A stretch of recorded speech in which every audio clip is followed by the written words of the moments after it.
this computer. There you go. And then let me share my screen. Mm-hmm. So you guys have to tell me if you are able to see my screen.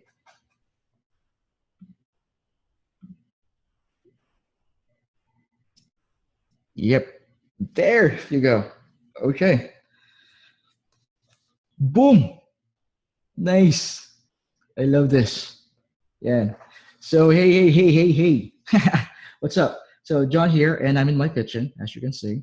I find that I do my best work near the refrigerator and my coffee. So anyway, you're not here to learn about my kitchen and my coffee drinking skills. We're here to learn, how you can also have a seven-figure freelancing business just by following the seven phases that I'm going to show you today. And I'm actually excited um, that I'm going to be able to share with you this one after a month, like really after a month. Okay, so guys, what do you guys see on your screen now, pala? Can you guys let me know what you guys see on your screen before we start a keynote? Right? Do you guys see my face?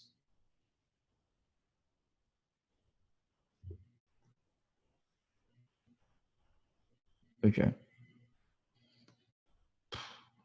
Hmm. Right. Well, let me remove my face kasi nakaano yan, how do I freaking remove the face? Hmm. You need to turn off the video, right? There you go. There. It's fine. Well, kasi maliit yung maliit yung, I mean, may nakasulpot na madidistract kayo sa mukha ko, di ba? Ayan. Yeah. So now, so before we start, just a quick few housekeeping things there. So let me just arrange this here. It's inspiring, and so the webinar is filled with over, I don't know, we have over 100, I mean 90 people, I think. So if you got yourself reserved, hold on to it. If you find yourself having problems with the connection, just disconnect and click on the webinar link again to refresh. Now, after every phase, we have seven phases, diba? So after every phase, I'll answer one or two questions from you. And if for some reason I missed your question, make sure to ask it again at the end, because yes, there will be a 15-minute Q&A at the end of the webinar. So I'll also advise you to limit distractions, like turn off the TV, my face, turn off your cell phone. Of course, if you're watching this on your cell phone, don't turn it off. Utang na loob. Yung asawa mo nangungulit sa'yo, i-off mo muna if they're bothering you. Okay, so because basically I want you to focus on your next hour and a half pala, on this, because I can't and won't be able to to guarantee a replay for reasons I cannot. I'll disclose later on. But anyway, also keep an open mind, because I know most of our listening here in this webinar are getting clients from Upwork or other third party freelancing sites. So most of the things I'm going to tell you inside this webinar will seem, it would seem counterintuitive. But trust me, what I'm going to show you here, it freaking works. Okay. So with that said, um, let me introduce myself a bit. My name is John. I think you guys already know that. And thanks so much for hopping in with me to this webinar. Now, I've been doing freelancing for 3 years by writing emails. That's what I do for a living. And I try to convert their prospects into customers. That's what I do. I grew up in Bicol. I went to Manila when I was 15 to study college, which unfortunately I didn't get to finish. Yun lang. Now, I'm doing good on the freelancing side of things, decent enough to make a living. In fact, here's a screenshot of my earnings last January 2016. This is not 2017. This is 2016, like a year ago. So there. Can you guys see it? Let me guys know with a yes. Just so I know if you guys are seeing yung palit ng ano, yung palit ng ayan, yeah, there you go. Right. Now, I actually wanted to show you as far as 2015. Um, but back then, I'm not yet using FreshBooks. So I hope last year's proof of earnings will do. And I'm showing you this, you know, to impress upon you that this is not something that I learned last month. Right? This is something that I've been doing for for years. So what I'm going to show you is something that I've been doing for over 2 years now. Because the first year that I've done freelancing, hindi siya, I'm not sure what, siguro mga ano lang, wala pa sa kalitingan, mga ganun. Anyway, Star, if you can't see it, close, close the meeting, tapos login ka na lang ulit. Anyway, going back, since that time, I built up a healthy 7-figure monthly income just from writing 4 emails a day. And that's what I wanted for you guys, right? Be able to work less while earning more. And this one was a year back. So just imagine the improvement that I had like after a year, right? So what I showed you just now, it busts the 2 biggest myths in freelancing. And the first myth is that you have to work hard and hustle to learn good money in freelance. And number 2 is that you have to have tons of experience to be paid in premium fees. And for me, pardon my language, but that's just bullshit. And and I'm serious about this. That's just bullshit. And if you believe that crap, please log off this webinar. And I'm serious about this. I don't want you to spend the next hour and a half trying to convince you to change your mind, right? And if you're someone who believes it can't be done, right? Trust me, I'm saying this as lovingly as I can. Do us both a favor, hop off this webinar. Because I'm serious. I don't want to spend the next hour and a half trying to convince you that it can't happen, that it can't happen for you. Now, what I want, what I want is those who believe that you don't have to work 80 hours a week and have a gazillion, portfolios in order to be a successful freelancer. So, if you guys are still here, are you guys still here? If you guys are still here, okay, congratulations, right? Congratulations. Now, the one thing that that surprises most freelancers is that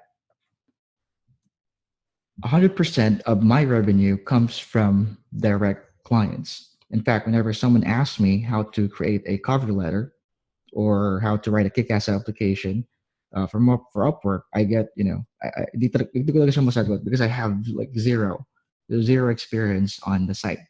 And when I say apply to Upwork, the usual process, the old process, create create a profile, says for opportunities, apply, be interviewed, get hired, finish the work, and only then will you get paid. And when you get paid, it's not 100%. You get paid. Upwork is taking a huge cut. It's 20%, parang 5-6. Ganun siya kalaki. Now, let it be known that I got nothing. Okay, just to be clear, I got nothing against Upwork. In fact, I love it. It gives people a chance to get the work they want at the comfort of their own home. So I have nothing against Upwork. Okay, just to be clear, what I don't like about Upwork is that it's not newbie friendly. Tama ba ako? Is it newbie friendly, Upwork? Can you guys? Oh, there. No, it's not newbie friendly. Now, and the people in Upwork are, ito pa yung masaklap dun. And the people in Upwork, the clients that are usually often, more often than not, they are price oriented, right? They tend to be cheap.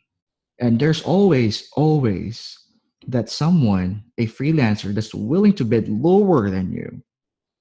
It could be from India, it could be from anywhere else, but there is always someone that's willing to bid lower than you. And there are only a handful of people who are an exception to this. That's why I don't really, advocate using Upwork. But what if instead of creating a profile and searching for employers, employers are the one looking and asking for you, right? What if instead of applying, you're the one doing the qualifying if you want to work with them or not? Instead of being interviewed, you're the one being interviewed. I mean, you're the one doing the interview. So what if instead getting hired, you're the one doing hiring, right? What if instead of getting paid after you do the work, you get paid before you even do a single thing?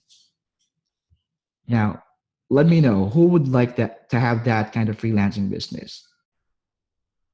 Sort of na ganun. Yun, me. There you go. Nice. Guys, guys, can you keep this up? I really love seeing your comments. It makes me, lets me know that you guys are listening, right? Yun. Yun. Nice. So great. So let me share with you first the 30,000-foot view of what my freelance business looks like. Ta-da! There. That's what my freelance business looks like. It's really freaking simple. Client inquires about my service. I get them on a call. I send a proposal, and then I get paid. Yeah, it's that simple. The other one is my freelance business. How can maximize the slide? I'm not sure how to maximize the slide, but let me, the first one is client inquires. Client inquires about your service. I get them on a call, then a proposal, and then I get paid. It's simple, just 4 steps. So before we move on and closer to my freelance model, right, we're gonna zoom in. Okay, we're gonna zoom in to my freelance model. Okay, so let's first define a freelancer to a home-based worker, right? Medyo touchy na issue to sa mga tao.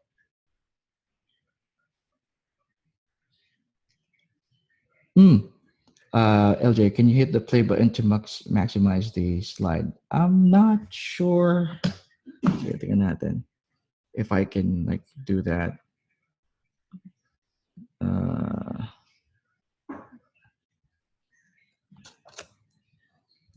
There.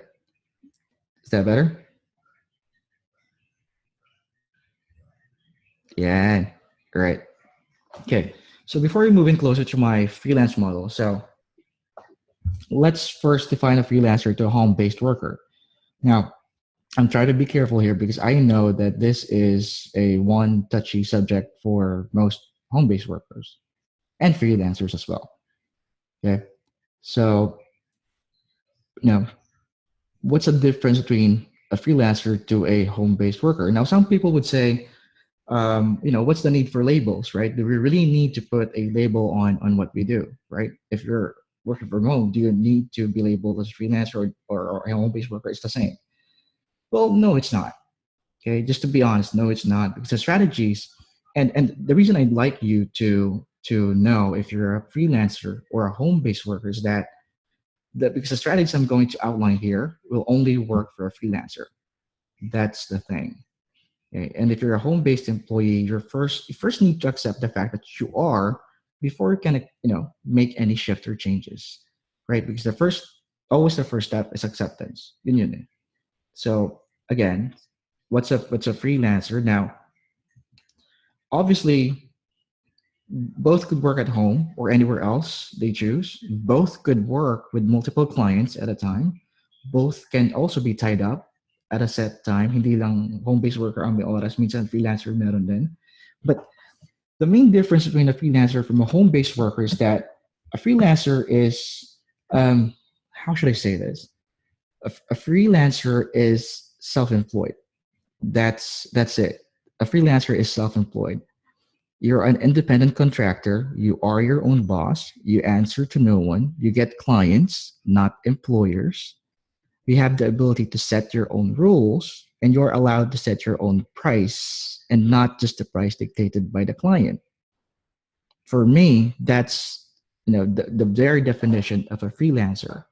A very good example of this is a work at home call center gig, right? It can't be called freelancing because you have a boss, you follow the company's rules. In short, you are their employee working from home. You just happen to be working from home, right? It's not that there's anything wrong with it, guys. Again, it's not that there's anything wrong with it, and surely no argument. I can't make an argument which one is better, right? But I mean, I know some executives that are earning 100K and above, and they work from home, but they are still a home-based worker, but they earn a lot, right? So, but let's call a spade, right? Let's not, wag masaktan yung ego natin dahil tinawag tayong home-based worker or tinawag ng freelancer or whatever they call you, right? Let's just, call it as it is, yeah? Because, it's not that I want to, put a label on it, but we need to, or else I'd get emails or messages telling me, John, the steps you outlined, di naman siya gumagana eh. Well, that's it. Well, if you're not a freelancer, of course it wouldn't. That's why I want to make that distinction. All right. So now that I got that out of the way, let's dive in on the first phase.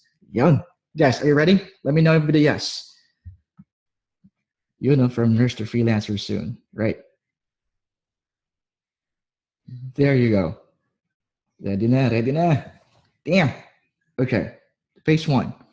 Guys, get your notes ready or your worksheets ready, whatever it is that's in front of you, get it ready. Okay, phase one. Phase one is find out who do you want to work with. Now, I'd like you to notice how I didn't say find out who you want to work for, right? Because as a freelancer, you are your own boss, not your client, not your customer, not the agency, not a contractor. It's supposed to be you. And the reason why I don't, I want, I want to stay away from Upwork as much as possible is that this rule, okay, again, you're the boss, right? And the moment you go to Upwork and apply for a job, as soon as you apply for work, then you are no longer seen as an equal. I mean, sure you can like develop a better relationship with your client as time goes, but I prefer going into the relationship as an equal, right? Now, second, I know this goes against the grain of what other people teach, but finding out what people want before you create something or offer a service is the very essence of marketing. Okay? I mean, did you think? I mean, here's a picture of a bottled water. Okay, right? Did you think that the one who invented the bottled water just woke up one day and decided gusto kong gumawa ng bottled water? Ganun ba yung nangyari? Like, pagising niya, gagawa akong bottled water. And then, naghanap na lang siya ng mapagbebentahan niya ng bottled water. Right? No, it didn't happen that way. Right? I mean, in fact, bottling water began in the UK. The demand for bottled water started when when the spa therapy or the water therapy in Europe became really popular. So the first commercially distributed water bottle it was in Boston. It was in a spa, right? Yun yung pinaka origin ng bottled water. So these people want clean, safe drinking water. So someone thought of it, and since they want clean and safe drinking water, why not let me make a bottled water? Right. So there's a want before the bottled water was created. And all they didn't think up of, something revolutionary to make a bottled water, right? All they did was there's a want. All they did was fulfill that want. Now, because the problem with that is failing to do market research can be a death sentence for your freelancing service, whatever freelancing service do you have. Because there's the rule of thumb. If you want to be paid premium fees, find out what people want and then sell it. That's something you have to remember. Okay, you don't just become a copywriter and then I'm going to find my clients because I'm a copywriter. No, that it doesn't work that way. Okay, find out if there's a want first before you figure out what service you're going to offer. Now, here's the thing: a lot of people will skip this first phase. And it's true. I mean, because it's boring, right? Because it's boring. And number two, it's not about you, right? I mean, I've asked you what are your struggles about freelancing and stuff. I've been receiving a whole lot of replies, right? Like, how can I get clients? How can I get better? How can I improve my skills? How can I blank?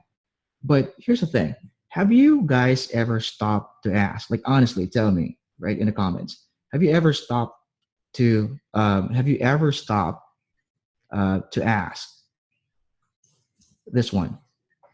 How can I help them get what they want? In short, how can I help my clients get what they want? Have you ever asked yourself that? Like, honestly, just a yes or no. Never. Yeah. No. Yeah.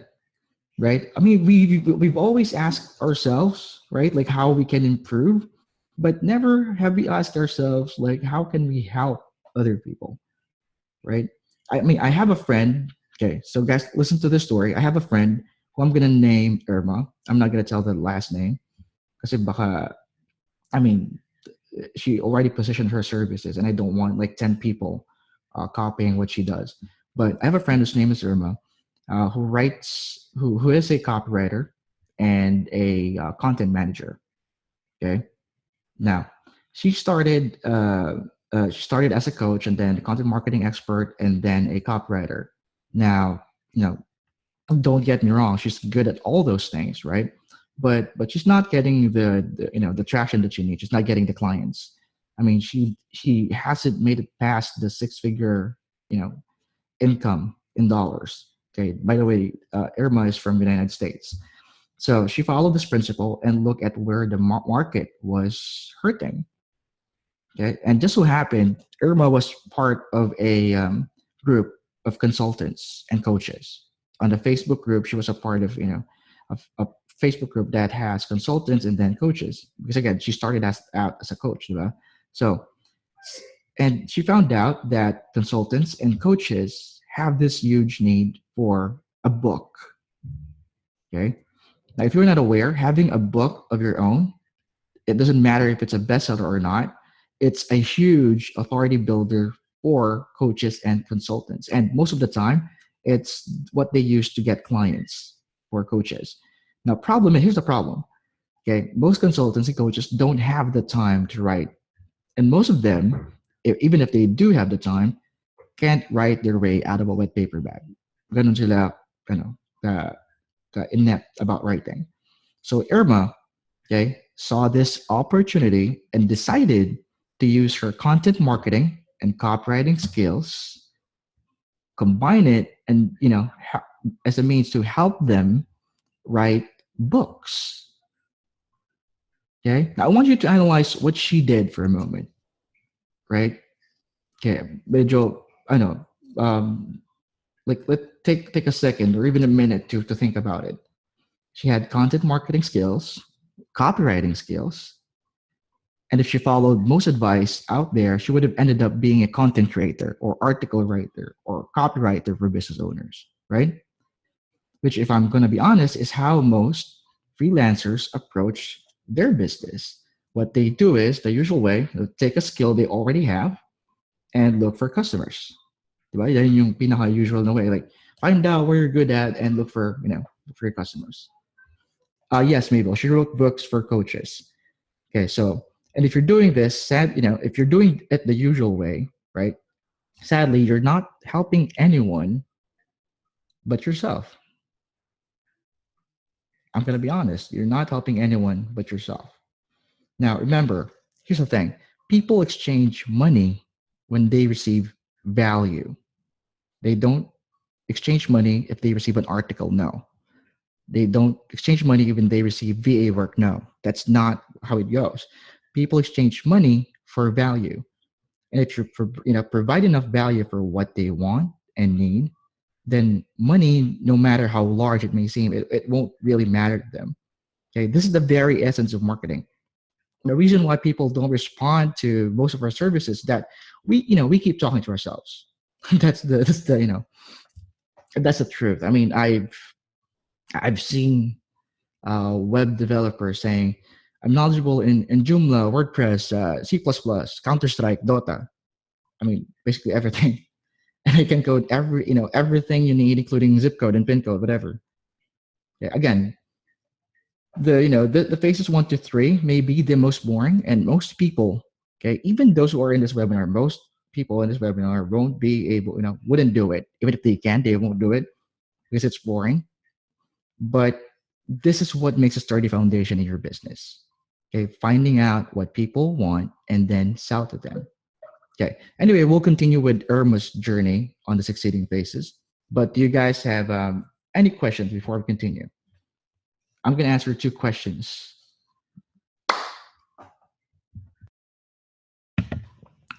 Nope. Um, guys, anyone? Do you have questions? None so far, Ashley. Do you do cold calls to get your clients? No. How to get info on what the market? Good question, Art. Okay, how to get info on what the market client wants? Well, you can search for a whole lot of things, right? You can, like what I do. Whenever I write for clients, since I'm a copywriter, my first job is to research the market. And what I do is I go to blogs, I go to Facebook groups, I go to forums, I go to um, I sometimes send messages like on Facebook. Let's say, for example, I saw someone who's in the market that I'm going to talk to. I literally offer them if I could like talk to them. Okay, Cora, is it correct to say that Irma is a ghostwriter? Yes, she is a ghostwriter. But she doesn't really call herself a ghostwriter. Okay, we're gonna go to that. We're gonna go to that in a moment. Okay. Okay. Last question. How do you know what people want? Okay. So Ace, again, like what I mentioned earlier, um, research your market. That's how you know what people want, and it's gonna be pretty. It's gonna be pretty obvious to you the moment you see it. Okay. People speak in problems. Yun ang tatandaan natin. The currency online is not money. It's problems. The more problems you see out there, yun na yung parang palatandaan mo na may pera doon. Okay, so LJ, how can you share how you do market research? I can, but if if I share it now, abutin tayo ng 2 oras. Seryoso. So maybe next time, right? We still have like 6 phases to go. Okay, so next, guys, for your questions, have it reserved on the last part of the call, mamaya. I'm gonna give you another chance to ask your question. Okay, so let's move on. Guys, let me know if you should move on. Hit me with a quick yes. Yo, right. So next is phase 2. Okay, so learn or develop a new skill that fits your ideal client's business model. Okay, so again, take note of the second part of that sentence as it's the most important part of your equation. Okay, let me ask you. Okay, ito, tanong to. Say someone offered to write a book for you for 30,000 pesos. Okay. Say someone offered to write a book for you for 30,000 pesos. Would you say yes? Just a quick yes or no.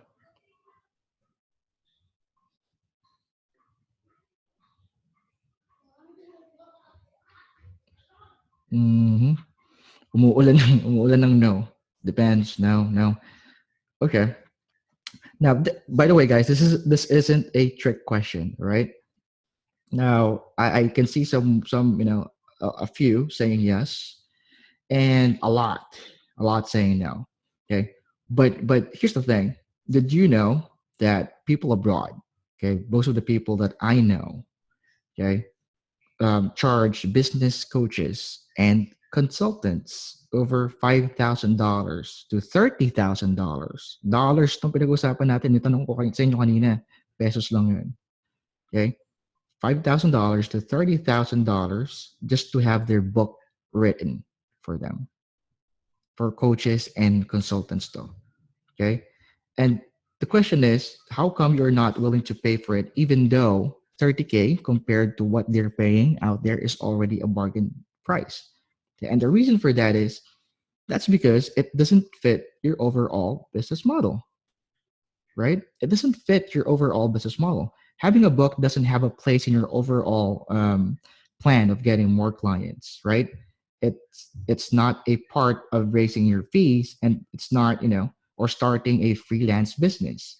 That's not you. So kahit ibenta pa sa'yo ng 10,000 pesos lang yun, hindi mo ipangungutang yun, right? Because it doesn't fit your business model. Okay, you could care less if you're getting a 90% bargain or a kick-ass book in return for the investment, right? And that's fine. You don't care because it doesn't benefit you. Okay.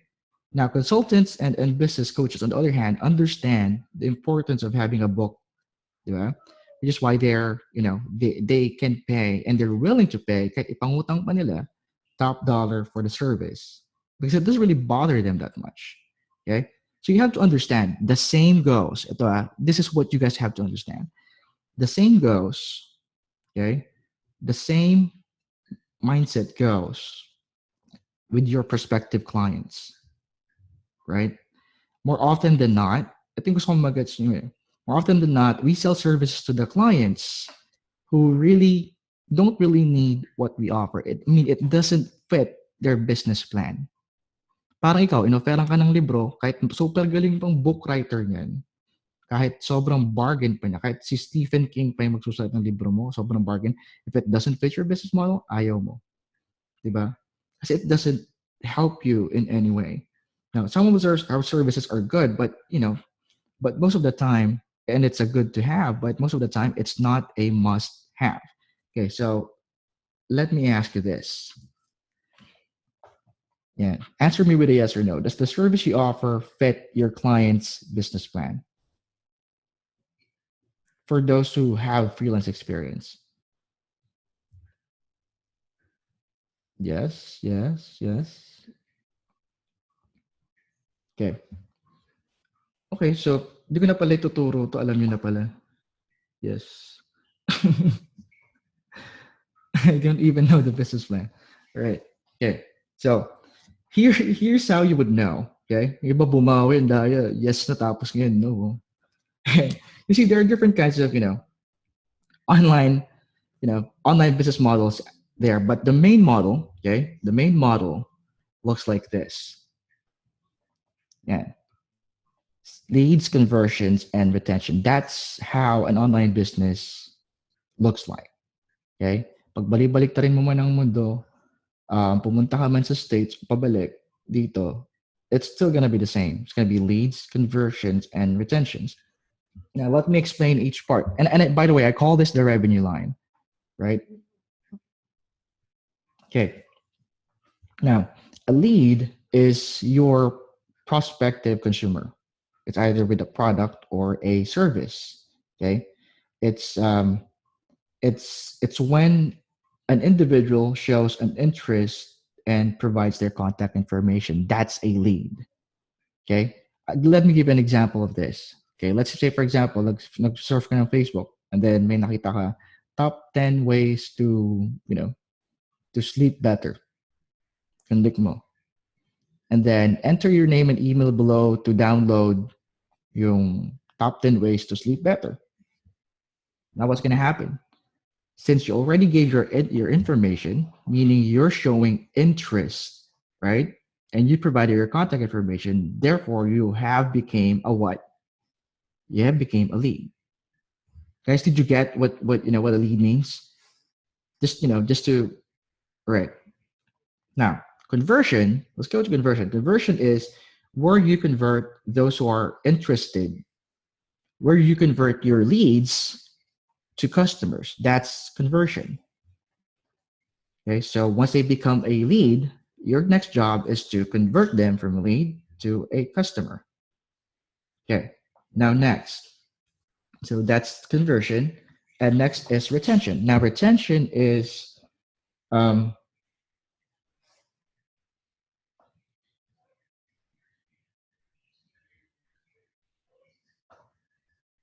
okay. Now, retention is when they will already become customers, right? They've already become customers, and your job is to to basically retain those customers so they keep coming back for more, right? Tama si Owen. Okay, so they could keep coming back for more. So that's the revenue line that I'm talking about. And every online business in the internet has almost, okay, it could be shorter, it could be longer, but almost has the same model. Okay. And any business owner who does great on even at least one, okay, pakinggan nyo to, even at least one of these things, any business owner who does great, at least one of these three things, they have no, it automatically means they're gonna increase their revenue, which is why I call it the revenue line. Because if you can increase leads, or you can increase conversions, or you can increase retention, they have no choice but to have more revenue. And if you can increase two, let's say you can increase leads and conversions, then yes, conversions and retention, then better. But if you can increase all three, then grabe na, grabe na yun, right? But just increase one is often enough. Now, the the online business that makes money follows this model. Okay, some would have less, some would have more. Okay, but it follows that same model.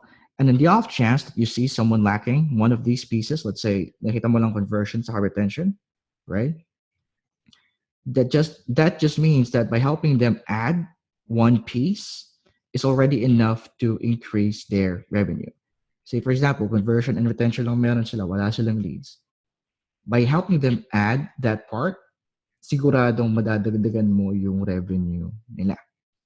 So now, I'm now now the reason all the reason I'm sharing you this, sharing with you this one. Okay, the reason I'm sharing you with you, the revenue line. Baka inisip nyo, ano ba, wala namang kinalaman sa freelancing yan. Well, it has everything to do with freelancing because what you have to do is find out where exactly in the revenue line will you be able to plug your services and create the most impact.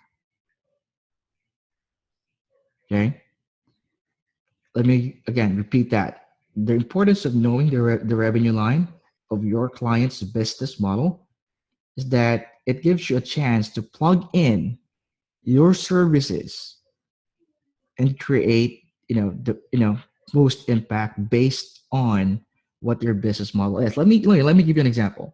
Say for example you do social media marketing, right? Then if you do social media marketing, you are in the leads department. So if there's a way for you to offer your services in a way that increases their leads, guess how much that means to that business. If you can add to their revenue another million to their revenue, okay? Sa tingin mo, mangingiwi ba silang bigyan ka ng 5,000, like $5,000? If you can add another billion to their revenue by getting them more leads, do you think they would hesitate to pay you $1,000, 2,000? Right, guys? That's what I like you to to do. I don't want you to just become a freelancer and then you know freelancer lang, right? You have to know, right? Right? You have to know where you stand. You have to know your importance to a business. Para pag siningil ka ng ganito, alam mo kung ilan yung binibigay mo sa kanyang pera. Parang ganun. Okay, so here's okay. So for example, in the leads department, you could do social media marketing, right? You could be website development. You could build those opt-ins. Okay, you could be a conversion specialist. Okay, conversion specialist can work in either leads or the conversion. Blog maintenance, if you write the articles, you're booking guests for podcasts, you write, repurpose, edit blog posts, you do SEO, YouTube marketing, book writer. These services, nga pala, they can contribute to getting leads. Again, this is not an exhaustive resource of what freelancing jobs are out there. I just enumerated a couple of them, like several of them, just for you to get a picture of, like, say, for example, if you're a social media marketer, chances are your job, you can plug in your service as a lead generation. Okay. Now let me go with the other one next. Conversions. For conversions, There's email marketing. That's what I do. Online course creator. We have the Tech Ninja. We have the one who operates summits. If you're not familiar with summits, those are kind of like webinars, but with a lot of participants. We have project manager. If you write newsletters, if you do telesummit is more like a webinar, but it's on the phone, so walang video. Copywriter, the one who writes the sales messages. If you're a webinar specialist, right? I mean, if you watch a webinar before, laging may product na binibenta sa dulo, di ba? It's like, webinar to, free webinar, then there's going to be a product at the end. By the way, this is an exception. Walang product na binibenta dito sa dulo.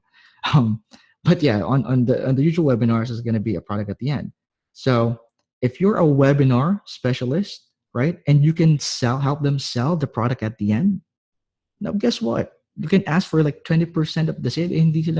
Hindi sila magdadalawang isip, because you're the one responsible for the sale. Guys, are you getting this? Are you guys getting the importance of what I'm telling you right now? Na hindi makuwang-kuha ng ibang tao. Yun! Damn! Okay. So, kaso kailangan nila sabi ni Natasha. Okay. So there. So for retention, you have the membership site specialist, the one who handles the membership site. We have customer service. We have community manager. If you don't know community manager, let's say you have a Facebook group, the one who maintains the group. Because if you haven't studied retention, okay, the community manager can raise the retention rate of a community by over 20%. Ganun siya kalaki. So say for example, a company is earning like sabihin natin 100,000 per month. And dahil wala silang community manager, right? And wala silang community manager, si Althea, may hugot to. Wala silang community manager, yung monthly na binabayaran, umaalis. Okay, so ibig sabihin, like halos ang usual na retention rate is lagi may above 3% turnover yun. So if you can just, alam mo yun, if you're the community manager and you can just prevent that little 3%, yung pinaka the very least. Now imagine 100,000 business, you're preventing a 3%, that's $3,000. You can ask for half of that and they still have an additional 1.5. And I'm talking about really small stuff here. Okay. Abandoned cart specialist is yung kapag bumili ka sa Amazon and then nagkaroon ka ng buyer's remorse, inex mo, hindi ka pa naka-order. Now there are specialists who are who writes emails that makes them go back and buy again. Yun. Okay, they send emails to customers so that they can continue their purchase. So once they purchase, what's going to happen is kikita yung customer. I mean, kumbaga wala na yun eh, pawala na yun eh. 'Di ba? Wala na siya talaga technically. But because of the abandoned cart specialist, yun na yun. Because of the abandoned cart specialist, nagkaroon na ulit ng kita na dapat pawala na. Right? So retention consultant is the one, you're doing all the advice, all the planning on how to get better retention. But again, that's not a point of this slide. Okay, the point that I'm trying to make is that as long as you can insert yourself, right? Okay, so if you can, demonstrate how your skills fits into their revenue line, right? And how you can directly affect their bottom line, their revenue, their profit, there's no doubt that they're going to pay you the premium fees. Do you guys get that? There's no doubt they're going to pay the premium fees.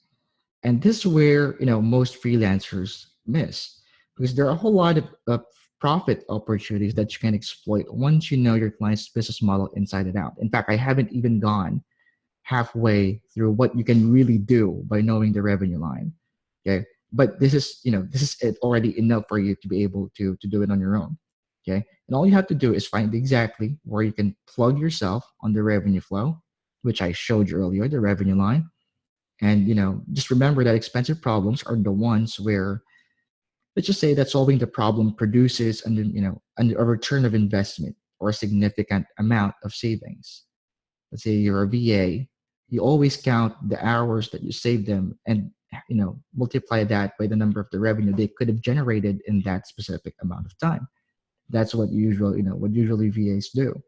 Those who charge $45 and above.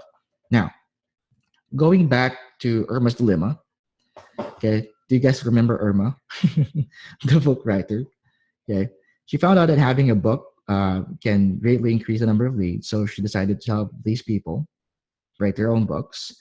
And she figured that if she can give them the leads that they need, then they get more clients. Okay, they'd get more clients, therefore increasing their revenue flow. And here's the thing. Say, for example, one consultant she works with charges 5K per client. Okay, it's the consultant that charges 5K per client. Tutusin mababa pa ngayon kasi consultant siya. Now, if Irma can give him more leads by writing his book, how many extra clients do you think that consultant can get in a year? Can you guys give me a number? Like, say for example, Irma wrote him a book, 100 clients, grabe na 100. But I mean, lang. Let's be conservative. Let's follow what I have here. Let's be conservative and say the book can only give the coach 5 clients. That's for the full year na, full year. So parang minsan sa isang buwan wala pa. That's for the full year. Let's say 5. Okay? 5 clients times 5,000, that's $25,000, right? For Irma's client. Okay? Again, we're being conservative here. Sister and conservative. Okay, sige. I mean, we're just being conservative, right? We don't want to, push the numbers sa pinaka, so parang hindi na makatotohanan. Let's just say 5, right? So if Irma can give the consultant 5 clients using that book, 25,000 na bigay niya sa client. Okay, so 5 times 5, that's 25K in revenue that the client wouldn't have had without Irma. Diba? And if you're the client, you stand to gain at the very least 25K. Here's my question. If the coach consultant knows Irma can give them at least 25K, how much do you think you'd pay Irma? If you're the consultant and at the very least, pinakamababa na yun, you'd get 25. See, Art, 5K. 10%, 3 to 5%, 1,500. Right. Guys, if you're really a business owner, you'd pay even 50,000 pesos. That's how business works, right? You can, in a business, hindi naman in-expect na in a year, tutubo ka na eh. Right? Dapat, kailangan, diba? There's usually a 2-year waiting period para mabawi mo yung puhunan mo. Diba? But say for example, we just conservative lang, but if Irma charged 5,000 for the book, I bet the consultant won't even blink or bat an eyelash. Because it sounds really small based on what they're gonna get. But then again, it's Irma's job, right, to make it known to the client. Because looking for opportunities, ito yung gusto kong malaman niya. Because looking for opportunities is arguably the most important skill. Okay? Most important skill that you'll ever learn next to getting clients. So laging pinakaunang skill dapat is how to get clients. Second skill is looking for profit opportunities. Not for your profit, but profit ng client mo. Okay, for those who sa mga baguhan, for those who haven't started freelancing yet, right? They're gonna say, but John, I don't have a skill yet to focus on. Now, here's the thing. If you don't have the skill, okay, remember phase 1, find out a need and then sell it to them, right? So here's the thing. If you don't have a skill, then choose one that fits into the revenue line. And then here's the thing. Choose one that fits into the revenue line. In fact, I showed you a lot earlier, right? And there's a whole lot more. Magtanong lang kayo sa mga groups. Okay, and dedicate a full month, full month, 30 days, every single day to study the ins and outs of that skill. Okay, grab a course, listen to podcasts, read blogs. I don't care how you do it, but dedicate a full month. In short, I want you to live and breathe, right? Live and breathe the skill you choose to be good at for a full month. Now, once you've done that, you're now more knowledgeable about that topic than the entire 98% of the population. And that's true. That goes for any skill. Okay. Choose one, stick to it for the entire month. Just dedicate a month and trust me, you'll be surprised how knowledgeable you've become compared to business owners themselves. So you also yeah. Okay. So with that said, do you guys have any questions? Again, I'm gonna answer two questions for this phase two. Guys, are you guys learning on this webinar? You know, freaking yes. All right, I love it. Yeah, I just figured to share this with you guys because I've been seeing trainings out there, but no one really talks about this kind of stuff. So I think I owe it to you guys.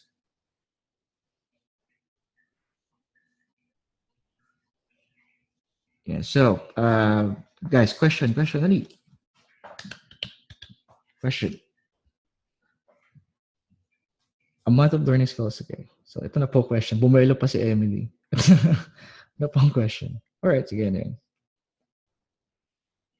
How to divine? Nice. Good thing you asked that because it's gonna come next.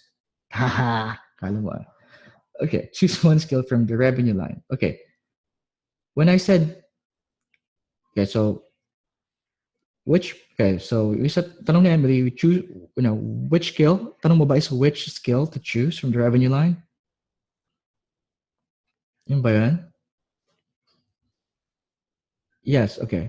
So the skill that you want to choose inside the revenue line depends on what you think. Okay, the phase one is find out what exactly what people want. I mean, what business owners want and what they need. Okay, so it depends on what exactly. Say for example, nakita mo sa Facebook group, may naghahanap ng tawag dito ng uh, let's say for example ng copywriting. Okay, nag-ano siya ng copywriting.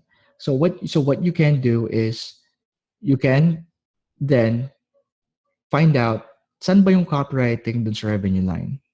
Okay? Now, copywriting can be a lead generator. It could be under conversions and it could be also under retention. So medyo flexible yung copywriting. So all you have to do is choose one. One, lead, conversion, or retention. But here's the thing.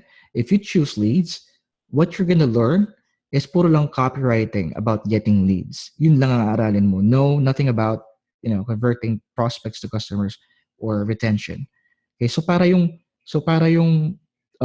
effort mo targeted talaga. You just go there and learn that shit. Yun yun. Okay? Again, guys, pardon my language. Bisan talaga na ano ako. Okay, so how to be credible enough, honey? Malalaman mo yan on the next phase, right? How much do I charge after learning it in 1 month? Last na question to for this phase. How much do I charge after learning it in 1 month? Brain, as comfortable as you can. Okay, charge as high, but you should be comfortable charging it. Kasi mahilig tayong ito yung misconception about charging. Kasi we want to charge high, but when asked, like, okay, so how much? Hindi tayo komportable kapag sobrang taas eh. Yun eh. Okay. Guys, for those who are saying something about is it possible to go back to the slides? I may not be able to record this or send you the recording, but I would be able to send you the slides. Okay lang ba yan? Bam. Yeah. I'm gonna send the slides, but it doesn't exempt you from taking notes. Kasi the slides are just like, Parang ano lang siya, parang summarized version. Okay. So next thing that you have is phase 3. Grabe, phase 2 pa lang tayo. Damn. Isang oras na. Abutin tayo ng 3 oras, diba? Okay, so phase 3. Find out where your chosen audience is hanging out. That's phase 3. Okay. So you already chose the market to help. That's phase 1. You also decided on the skill that fits the revenue line. That's phase 2. Next is to find exactly where they are hanging out. Now, I have this friend, okay? This is going to blow your mind, guys. I have this friend, Mary Shakun. Last name is Shakun. I'm not sure if you guys know her, but she works as a life coach. I'm not sure of the, like specifically what service she offers, but she works mostly with people who are having problems with their personal life. Okay. Now, here's the thing. She's a life coach. And I want to ask you guys this question. Can you guess how much she charges for her service? She's a freelancer. Okay. She's a coach slash freelancer. She helps people who have problems with depression and stuff. Can you guess how much she charges for a, let's say, 6 month session in dollars? In dollars. Mm, in dollars, Chris, 200K. In dollars ba yun, Chris? 200K? 1,000. Yes. Okay. Now, here's what's going to blow your mind. Like, literally, it blew my mind. She sells a package of over $1 million for 6 months of coaching. I think it's 1,000, $1 million, $250,000 to be exact. Okay, and here's the thing, right? Di ba parang, oh, holy crap, pinagmukha niya akong baby, parang ganun. Okay, but here's the thing. The reason she can do this is because she only works, which is why it's important to know who you want to marry, Shakun. That's her name. Now, here's the important part about knowing the phase 1. Okay, this is how important phase 1 is. Okay, she only works with CEOs and people of high stature like executives and CFOs, and she found from her research, okay, phase 1, phase 1, that most of the people on top are often plagued by personal problems at home. Depression, stress, divorce, not great with their kids. Okay. In fact, I actually admire how she was able to get all these insights from these people. Because instead of going online, what she did was she went and scheduled 30 minutes with them personally and met them for coffee. That's how she took phase 1 seriously. Okay. That's how important phase 1 is. Okay. Which, again, if you remember, this is phase 1. Now, knowing who you want to work with and finding out their struggle, okay, and knowing that these are high caliber business people, she positioned her services in a way that, that if the client solve their problems, it's going to contribute to productivity, right? I mean, we all know that if you're emotionally baggage, okay, your productivity will suffer, and so does your business, right? So she took advantage of that fact, and she positioned her services as someone who's there to optimize their emotional and mental state. Yung ginagawa niya. So basically, it enables them to do better at their job, therefore making more millions of dollars, actually billions, diba? So how did she do phase 3? I think important. How she did do phase 3? How did she find her market? Okay, ito. She scouted, she scouted internet websites, tabloids, gossip sites, and she looked for high-profile business owners with a personal problem based on what she saw in the tabloid. Okay.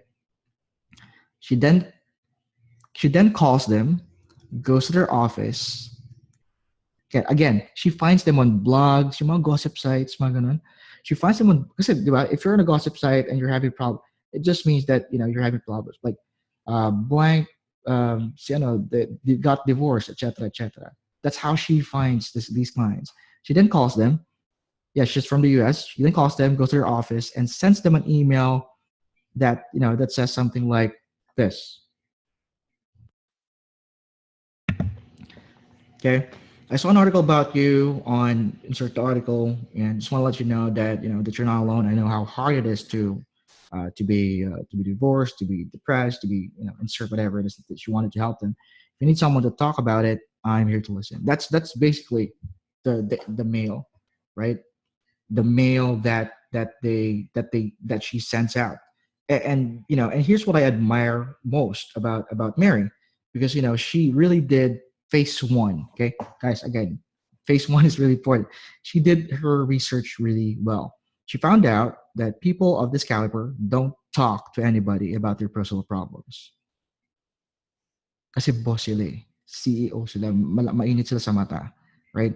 They tend to keep it to themselves, which is actually, causes more depression, diba? And since he approaches them as someone who's been there and just willing to listen, not to tell them what to do, okay, her emails would get answered most of the time. That's the reason, right? That's why I'm here to listen, not to tell you what to do. Here's an advice. No, just to listen. Now, what's going to follow is they're going to have an exchange of emails or letters, and she'd invite them for coffee, and she'd invite them for coffee, and they usually say yes. Yun yung weird doon, busy sila, but they usually say yes. And ito pa yung matindi doon eh. If ever they cancel, Mary would book a hotel near kung saan man yung meeting place, and would go there the next day just to console. Ganun siya I mean, siguro naman, I mean, if I know I'm gonna get $1 million, baka rin mag-book rin ako ng hotel. But anyway, what after once they do coffee, okay, she gets them to be their client right then and there on the coffee table. Hindi yung tinatanong kung open-minded ka ba or whatever. Hindi ganun. I mean, she, she uses like a special formula. I'm not sure what her formula is kasi parang sobrang man. Sinabi niya na sa akin yung ginagawa niya tapos sobrang, di ba? Baka abuso naman ako nun. Okay, so that's $1 million in the bank over a cup of coffee. As of this writing, I think she already had like 25+ million-dollar clients in her roster. That's how much she has, for the past years. Now, I know this is really, guys. Let me put you back down to earth for the meantime. Okay. Now I know this is really an extreme example, but the reason reason I'm telling you this story is because if you want to get the importance of positioning your offer right in front of the people who want it, right? That's what you want to know. If Mary can do it, who who charges, holy crap, that's like $1 million, right? Then there's no excuse. Literally, no excuse for people like us to be able to find where our ideal clients is. I mean, are, right? There's no excuse for us. Parang lahat ng sasabihin natin, magiging excuse yun kapag kinompare mo sa ginagawa niya. Right? So, where can you find your ideal clients, right? Where can you check if where they are hanging out? There's it could be your friends list, your Facebook groups, LinkedIn groups. It could be Google. When I say Google, right, you see the companies that are that are doing advertisements, Google ads. You can go to them directly, right? Because they're already spending money on advertising. Okay, if they're already spending money for advertising or marketing, then there's a good chance that they're also open to hiring you to improve their marketing, right? Like send them an email directly. Well, you can do that, but there's also other ways wherein you can send like a note, right, or call them. It's not hard to dial a number. There's also blogs, trade shows, meetups, events. I mean, this doesn't apply to just the US. This also applies to local clients. Okay, guys, I like you to think, not really outside the box, but within the limits of the box. It's there. Okay, we're just not using it. But again, don't worry about the next steps. All you have to do is phases 1 to 3 and take note of it. Right. Again, phase 3 pa lang tayo. Okay, so don't worry about unnecessary things. Like how do I get them? How do I guys, phase 1 to 3. All right. Okay. Questions. Napagod ako dun na phase 3 pa lang tayo. Great. Thank you. Thank you, Lynn. Yeah. Guys, question? Coffee. I need coffee. Seriously. It's just strength or specialist. I'm not sure. Owen. Mag-stock muna. All right. Okay, so first client is always the hardest, isn't it? Well, I guess. I guess it is. Okay, guys, questions? I'm not sober anymore. Yeah. Next, guys, can I move on to the next race? Yes, yes, yes, yes, yes, yes, yes, yes. You know. Okay, so next is phase 4. Ito na, Divine. Hinahanap mo. Position your offer. Okay. So, and here we are to the most awaited phase ng iba. Okay, so this is where you can, okay, this is important because this is where you can make millions or lose millions, right? Having the right positioning can make your freelance business easy or really, really, really hard. Now, here's the thing. I mean, if you have a bad positioning, no amount of convincing or persuasion is going to turn your offer to a good one. Okay, hindi magic yun. Okay, so this is also where your specialty or being specialized comes into play. So first, let's talk about the several advantages, okay, of positioning your offer. The first positioning advantage is this one. It eliminates inexperience. Okay, so for those who are asking me in the email, John, I'm wala akong experience, right? Yung mga ganun.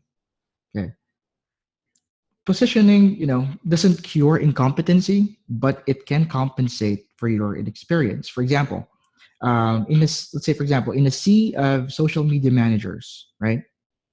Let's say gusto ko na social media manager, may mili ako. The inexperienced one always has a disadvantage, right? Kasi inexperienced siya eh. But, okay, let's say, remember phase 2, the revenue line? Let's say you decided to position yourself as a lead generator. Okay. What if you can position yourself as a social media strategist for fan pages instead of just doing everything social media? You could call yourself the lead generation specialist for fan pages. Okay, it's still the same work required, right? Sometimes even less. But the position itself sounds infinitely more valuable for a client who has a fan page. Okay, so if you're a business that has a fan page with over 10,000 fans, right? Pero wala silang leads, fans lang meron sila. And you have to choose between a social media manager, okay, between a social media manager to help you, or social media manager, or do you choose the lead generation specialist for fan pages? Okay, so A would be social media manager, or B, lead generation specialist for fan pages. Let me repeat the question. Say, for example, you have 10,000 fans, you're a business, and you're looking for so let's say, for example, guys, can you hear me? Yeah. Okay, so yeah. So let's say, for example, you're a business, right? You have a fan page of over 10,000 folks, and you have to choose between a social media manager, okay? And you want to grow your lead base, right? And then you have to choose between A, social media manager, or B, lead generation specialist for fan pages. Both do the same thing. Iba lang yung pagkakaposition ng isa. Which one are you going to choose? A or B? Exactly. B, di ba? It's like tailored fit so kung anong hanap mo. In fact, yung social media manager, mas marami pa siyang gagawin kaysa dun sa letter B, the lead generation for fan pages. Isa lang gagawin niya, to generate leads na galing dun sa fan pages. And here's the thing, okay? Even if, okay, here's how it eliminates inexperience. Even if the other one has, like, let's say the social media manager has 5 years experience, and the lead generation specialist for fan pages only has 3, 4 months. Di ba parang lamang pa rin siya? Yeah, I mean, I gladly choose the other one, letter B, just because what they do is exactly what I want for my business. It's like yung months na tinrabaho niya, naging ano siya, kahit isang buwan pa lang, it's like it doesn't really matter because he's focused on what he does, right? I mean, someone who's done the same thing. What if zero experience? Okay, you can't have zero experience and expect na people would just choose you magically over other people. Okay, we're gonna go to that, like what to do if you have zero experience. Okay, pwede ko pala pagkakitaan. Right. Yeah. Yep. And parang show then from zero to hero. Right. So that's the first advantage of having. Um, this is the first advantage. So next is it nullifies the competition. I always tell people this whenever they ask me that there's no such thing as competition. Right. In fact, I can no longer count like how many times I've referred to clients to other email copywriters, and and people can't seem to wrap their heads on why I do that when I'm an email copywriter myself. I mean, why would you refer someone who offers the same services as you? Yun yung lagi lang tanong sa akin. And that's the thing. I really don't, because I don't just write emails. I help clients launch their products using emails. That's totally different. Those are two different things. So if, say for example, you're a web developer, right? Then and yun ang tawag mo sa sarili mo, then you are in direct competition with every person in the world who's using web developer as their title. Yun ang mga kalaban mo, right? And not separating yourself from that group gives you no unfair advantage, because and if my hunch is right, mostly kapag ganun yung nangyayari, you depend on luck, which is mostly the case to get clients, or you depend on a really good portfolio to be hired. But what if you don't have the experience? Diba? Tulad nga sinabi natin kanina. But what if instead of just being normal, a normal website developer, you position yourself as ano ba maganda pangalan? As a website conversion specialist, right? That helps websites get more leads and clients for their already existing site, right? Just as a website developer, you say that, oh, what do you do? Well, I'm a website conversion specialist that helps websites get more clients and leads and clients for their website. And if I'm a business who wants conversion, right, like what Rain said, CRO, do you think I'd even you know think twice? Sino kunin ko? Yung website developer that also knows CRO, hindi lang siya nakapag-position ng maayos, or the newbie na 3 or 4 months pa lang, but he knows what he does, right? He knows that he's a conversion specialist that helps website get more leads and clients. Is this, guys? Is this clear? Is it?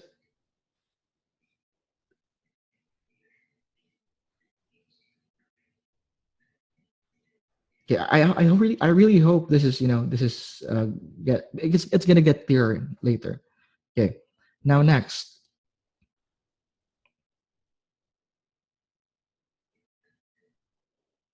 Okay, number three is it gives you instant expert status. Now, this actually goes without saying that the more or people or clients perceive you as an expert, the more they are willing to bend over and follow your, whatever your request is. Okay. They are also more likely to pay you the fees, okay, that you're willing to work for as an expert. Kasi you are now a trusted advisor rather than an employee. That's what you're trying to avoid. Because if you stay as a website developer, they see you as someone that they hire. Okay, not someone that they get in order to help them. Okay, you should be a trusted advisor than an employee. That's what specialization brings you. The power, here's the thing, the power shifts in your favor, and more often than not, you become entitled to sometimes an equity into the business and sometimes the profits. And if I'm going to be honest with you guys, that's where the real money is at, is when you become a part of the business. Like when I work, I always get like percentage of the business, of the profits. That's where the real money is. Okay. Number four, you get to spend more time marketing than doing actual work. Okay. Since, this is really important. I mean, if you're spending 100% of your time doing actual work, then you're doing freelancing wrong, right? Freelancing is 70% actual work and 30% marketing. And being a specialist enables you to charge more and create packages, therefore making your work less, but earning more. So now that you're working less, you now have time to market and fill your pipeline with clients. So hindi one hindi ka nawawalan, hindi ka na nagtatanong na saan kaya ako kuha ng ano, because you now have that extra time to always market your business. Diba? Hindi ka puro trabaho, trabaho, trabaho, trabaho. Tapos pagtingin mo, shit, wala na pala akong kliyente. Diba? That's what we're trying to avoid, yung feast and famine. Okay, so people are already asking me, like, how do you position your services? Okay, so there. How do you position your services? Well, you can do it, three ways. One is by market. Okay, so before, I'm a writer, right? When you're asked, so what do you do? I write. I write articles, or I'm a writer. Okay? If you do by market, like after you position yourself, I'm an article writer for financial services. Before you just do, I do CEO. Now, after positioning by market, I'm an SEO consultant for life coaches who sell info products.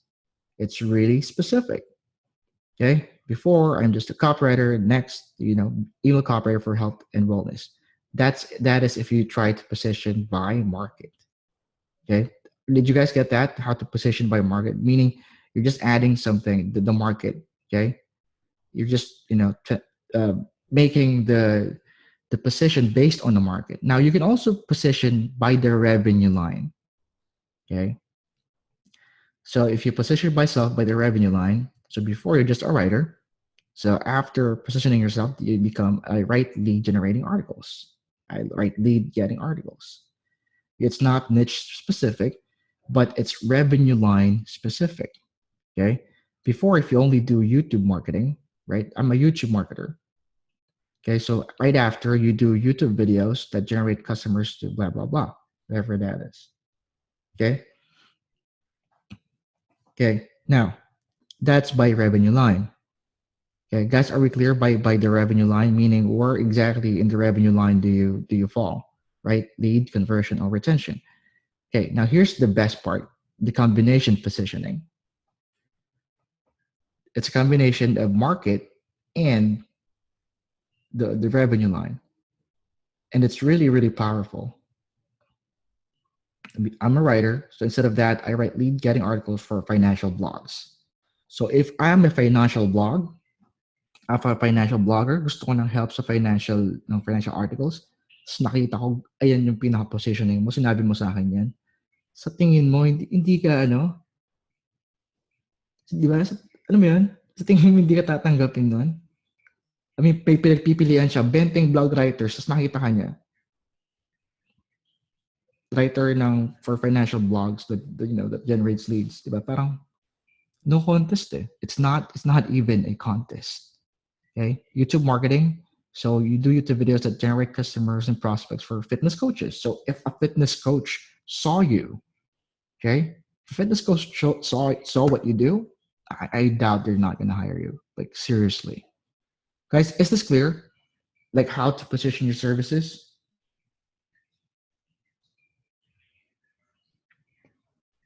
Hala, tulog na yung iba. Yeah, crystal clear. Boom. Okay, so do you see how much, but just by changing your focus alone makes you more valuable in the eyes of your prospective clients? Now going back to Irma's story. right?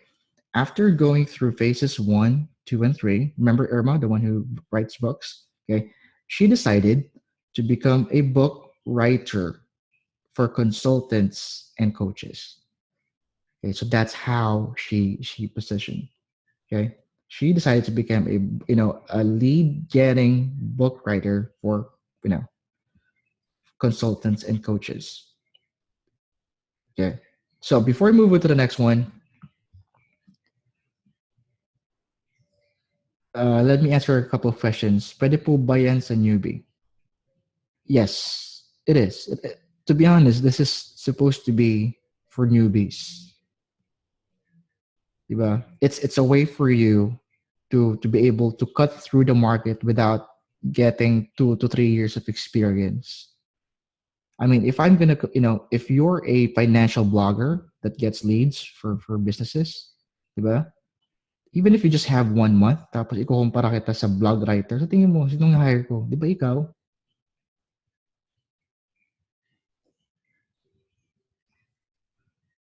I mean, you don't go into, to a client agreement saying, oh nga pala, 1 month pa lang ako. You don't say that, right? The first thing that they see is your positioning, right? In fact, if you position yourself better or, the right way, they won't even think of asking you kung gaano ka katagal. I mean, sino bang bagong freelancer ang magpo-position ng ganun? Diba? And okay, so second question, last na to for this phase. So is it wrong to admit that you're new? No, it's not wrong. If they ask you, okay, wait for them to ask you like how long. Because again, don't tell them something that they don't need. Diba? Why are you gonna tell them you're new? Is that gonna affect their business? Is that gonna affect their bottom line? If it's not gonna affect their bottom line, their revenue, their profit, then don't tell them. Okay? Unless they ask you, like, how long have you been doing this? Well, I've been writing, I've been getting leads for financial blogs for a month. Still, it's still better than an ordinary blog writer. Okay. So guys, yeah. So I am seeing a lot of questions, but let's move on. It's phase 5. Medyo anong oras na? 10:23 na. Yeah. Almost 1.5 now. So guys, is it okay if I move on to the next one? Yun. Yan. Parang awa nyo na. Yeah. Guys, if only I could teach this like the whole day. Yan. Seryoso. Kung pwede lang eh. But I know some of you have something to do. Some of you have some of you have other things to take care of. I have things to take care of mamaya mga alas 11. So I'll sign up for that one day. Grabe naman. Okay, so next, phase 5, outreach. Now, this is where it starts to get um, a bit, actionable. Because kanina puro concepts, di ba? So this is where it starts to get actionable. Now, I get really affected and depressed sometimes when people tell me that freelancing is unstable. Di ba? They say that, freelancing is an unstable business. I mean, it's unstable, etc., etc. But to be honest, I'd like to tell them, unstable your ass. Like seriously, joke lang. That's really what I want to say. I mean, because like any other business, right? Freelancing is dependent on lead flow. Every business has that. Okay, no, not one business is stable, right? And if you're just waiting for clients to pop in your door like you're doing at Upwork, if every business will do that, most of them will be out of business in a month, right? Yun eh. So let's take a call center, for example, right? Do you think a call center hires agents first and then find clients later, right? No, that's a total waste of money and time, right? What they do is look for client first, determine the amount needed based on the client specs and how many they need to hire, and then they hire, right? So here's my question as a freelancer, and we're a business. What's stopping us from doing the same? Bakit kailangan maghanap lang tayo ng client kapag wala na tayong client? Nagets nyo ba? Hugot. Yeah. Well, it doesn't make sense. Okay? Like I said earlier, if you're spending 100% of your time doing actual work, right, you're doing freelancing wrong. Freelancing is 70% actual work and 30% marketing, reaching out to prospects. And this, like I've said, this involves connecting with prospects. So if I'm set to work for 45 hours per day, the first hour and a half, okay, of that 5 hours is reserved for doing outreach and finding new prospects. Because just like every other online business, right? Having a consistent flow of leads is the lifeblood of your business. Let's get you away from the usual feast and famine na usually reklamo ng mga freelancers. Okay? So right, that's why networking and maintaining good client relations is really necessary, right? So what's an outreach campaign? Okay? Simply put, it's reaching out personally to your ideal client, which we again identified already on phase one. Okay, guys, again, we're going to refer back to the past phases, right? It's reaching out personally to your ideal client, which you identified in phase one. Now, let's say, for example, take my freelance business, for example, right? I'm going to show you an example of how I do it. Like what I did first to gain traction, okay? This, guys, listen to this because this is how I really, I want you to focus on this, like the outreach. What I did first to gain traction is to create a new Facebook profile. And why did I do that? Because again, I don't want them to see my drunken pictures, my the other, the other pictures that are not professional, for a lack of a better term. Okay, create a new Facebook profile. And then I added people whom I think are my ideal clients. Okay. The very first thing I did is review my phase three. Again, guys, who remembers phase three? Can anyone tell me what phase three is? Allah, hindi na alam. Right. Find your audience. Yeah. So the very first thing I did is review my phase three and find out where my audience is hanging out. Now, good thing is, here's the good thing. I didn't have to be creative about it. Okay, because since my prospects are people who sends email, diba? Email copywriter ako, people who sends email are my audience. I decided to go smart about it, and I joined Facebook groups for people who uses an ESP. And if you don't know what an ESP is, it's an email service provider. Okay, it's a tool that businesses use to send automated emails. So if they're a part of that group, right, there's a good chance that they're sending emails. Tama ba ako? Diba?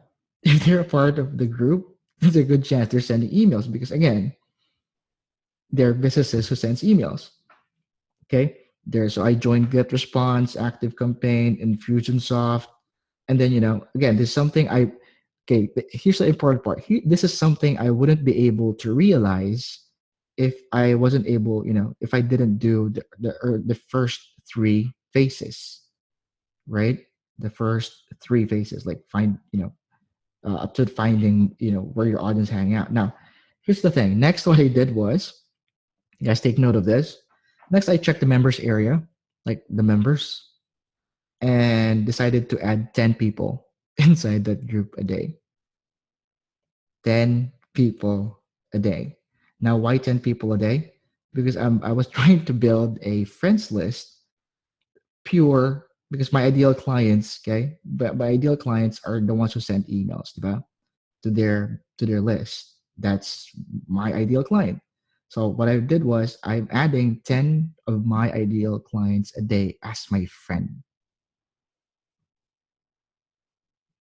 Okay, that's what I do. Nung nagsisimula pa lang ako. Now I'll show you how powerful this method is. on the next phase. Okay. But going back, after adding them, I just send them a message, like saying, what if they won't accept you? Okay. So, Ray, what if they won't accept you? It's okay. Move on. Move on din tayo. Kaya mo yan. No, but seriously, if they don't accept you, move on. Yeah. Wouldn't this strategy also apply in LinkedIn? I'm not really familiar with how LinkedIn works right now. I've used it like a couple of years ago, but I haven't used it since. So I'm not sure. Okay. But going back, I sent them a message saying, hi, hi, Shoden. I just want to connect with the fellow email marketer. And then that's it. If they reply, great. I ask them what they do and have them tell me about their favorite topic. Can you guys guess what an email marketer's favorite topic is? Leads, food, conversion, leads. Okay, guys, ito. Whether they're email marketer or any type of business owner, their favorite topic is themselves. Okay, that that's their favorite topic. It's everyone's favorite topic.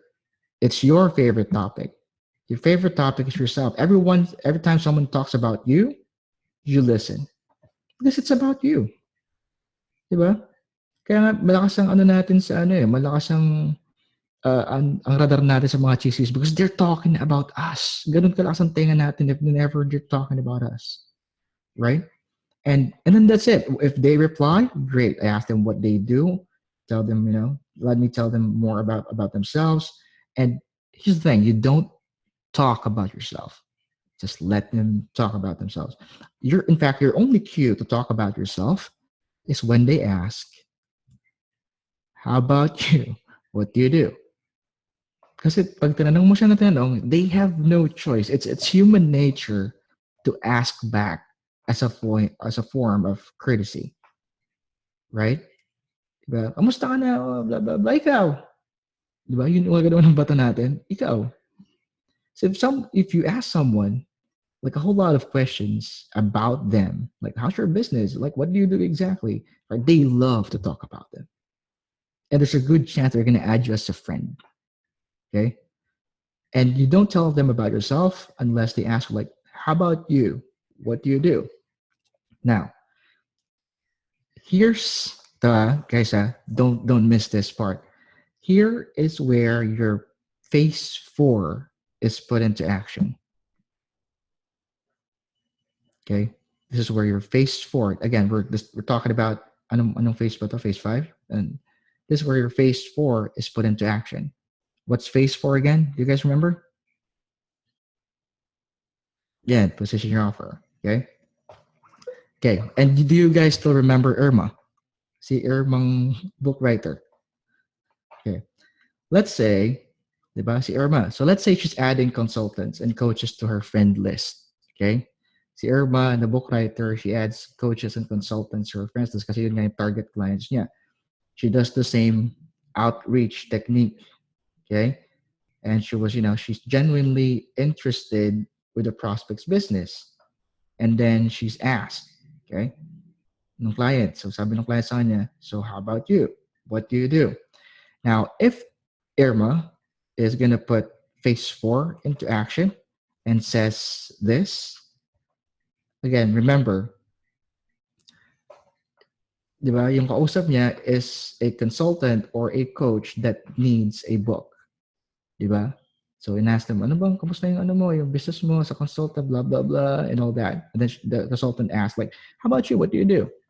Well, I help coaches and I help coaches or consultants, depende sa kausap niya, get more clients using the books that I write for them.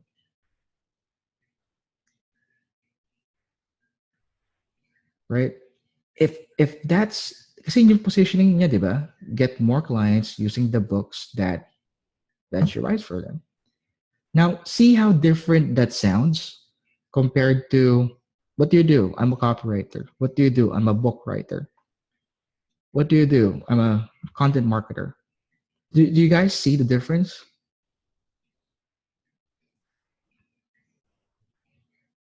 Yeah, it's like Oh, okay, how about you? What do you do? Oh, help coaches get more clients, blah, blah, blah. Di ba parang sapul na sapul eh. Parang, holy shit. Kailangan ko ng service niya. Yun na yung tanong eh, di ba? Yun na yun. Right? Now, guys, if ano magtatanong, Irma is a real person. I just don't wanna, don't wanna put put out her last name kasi there's a good chance na baka hanapin niyo sa Facebook and you might, hindi naman sasabing dishonest kayo or anything, but you might, some people might copy the marketing that she does. So, ayan. Anyway, now, and here's the thing, okay? If for some reason you didn't get to entice them with your positioning, right? It doesn't really matter. What I do is I put them on a spreadsheet and continue to just communicate with them. Because here's the thing, at an average, you need 8 touch points in order for someone to buy from you. Okay, not maganda ba? Okay, because on average you need 8 touch points, not touching someone literally, but eight instances where you get to talk or seen or saw your offer or heard about your offer. Okay, and the name of the game is consistency, right? So the first touch point could be just getting to know each other, right? And the second touch point could be just sharing a tip. Okay. The third touch point could be, babalikan mo yung client and then say, "Oh, nga pala, I have a case study about blah blah blah," right, and so on. And this is okay. So I'm telling you this because this is where the traditional goal setting fails us freelancers. Okay. Usually when we set our goals, diba? Like how do we set our goals? We sometimes say, like, at the end of the year, I'll be earning X amount of dollars. But that's what we usually do. Well, next year, mayaman na ako. Okay. Um, star the touch points are depends on what you want exactly. Wala naman siyang specific na specific na nagagawin. Okay. Right. But let's go back to the goal setting. Diba? Sometimes we say, sana pag ganun, after a month, ito na yung income ko after a year. Who does that? Who in here does that? Let's be honest. Who in here does that? Yeah, me. Right? Me before. Okay. Konti lang pala gumagawa dito. So, di ko na di-discuss to. Konti lang pala gumagawa.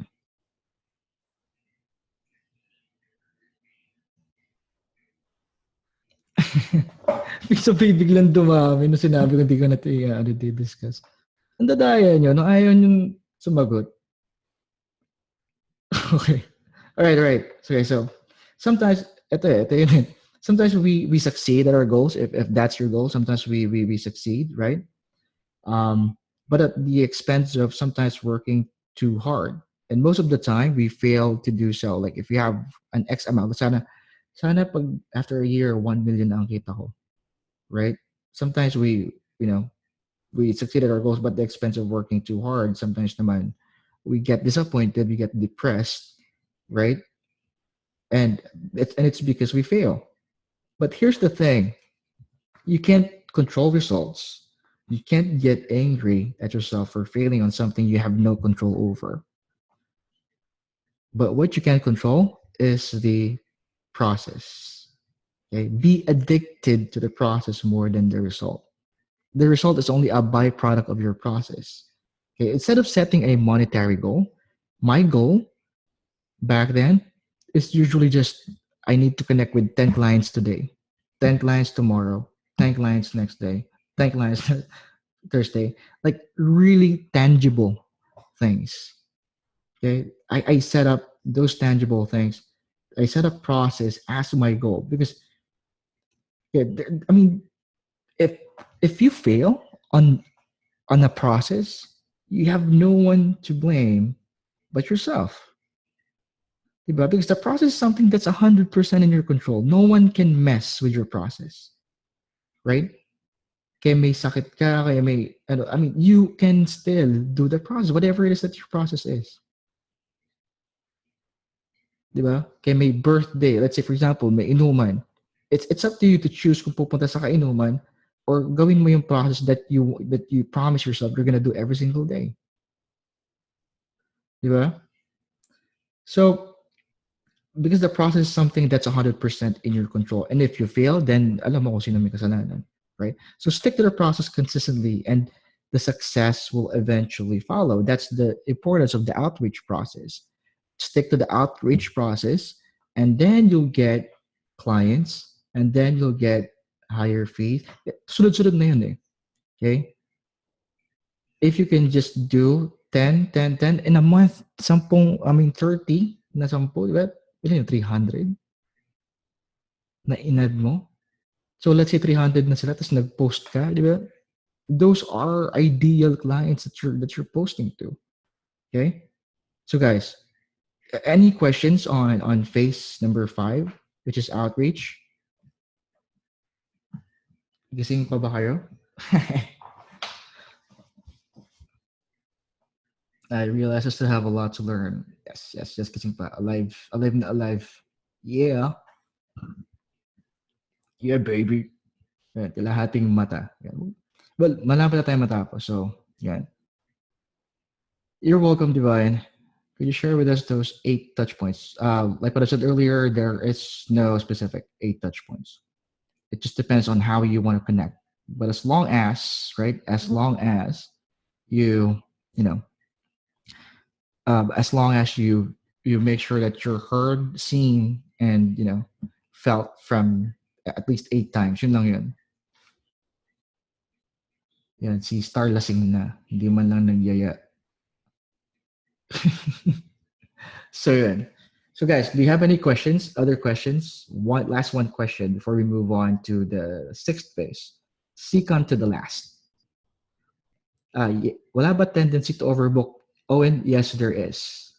But that's the thing. It's a good problem to have. Diba? It's a good problem to have to get more clients than you can manage.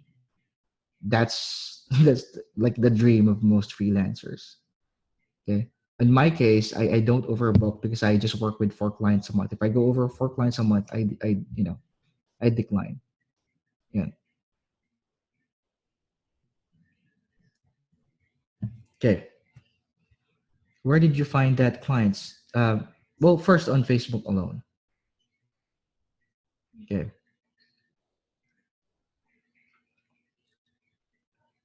Okay, Lizelle, aabot tayo dyan. Which is, how do you prove to yourself to them that you're good? Okay, so next. Yan. Move on din tayo saglit. So phase 6 is build authority. Okay. Now to the question by Lizelle earlier, how do you prove that you're a newbie, that you're good even if you're a newbie? Right? So the first thing you have to do is you have to build your authority. So basically, if there's one thing that you can do to be seen as an expert is to manufacture authority. And when I say manufacture, I'm not saying to lie about your accomplishments when you haven't accomplished anything, right? What I mean is to curate the content that's already out there, okay, and put your own spin or take on it if you don't have the experience yet. Yun yung ano dun eh. Curate content, get the content that's out there about your specific market, about the specific positioning that you have, right? Let's say I'm an abandoned cart specialist. So that's my positioning. So basically, I'm going to get content from the web or from other experts. Okay, I'm going to get that and put my own spin on it. Okay, and it makes up for my inexperience. So let me give you a perfect example of this. Who's familiar with this book? Guys, let me know. Quick yes or no. Who's familiar with that book? Dude, damn, yeah. Okay, well, let me tell something about the book, right? I think you already know that this is one of the best-selling books of all time, right? But here's what most people don't know about the author of that book. Now, Napoleon Hill, the one who wrote the book at that time, mas mahirap pa sa dagat. In fact, the only time he got rich was when he wrote the book. after writing it and people bought it, that's the only time they got, they got rich. But here's the real question here is, did it matter to his audience that he was rich? No, right? Because in fact, he was seen as a pioneer of manifestation. He was seen as a guru, but all he did in this book is literally just interview folks who are successful and rich, who told and showed him about the power of how manifesting things, right, that's what they know can make you successful. Okay, in a way, he became his own prophecy, but in reality, this book is more, it's more a curation of other experts. Okay, it's a curation of other experts, and in turn, it made him an expert. So that's exactly how you can build your own authority, right? That's how you wanna do it.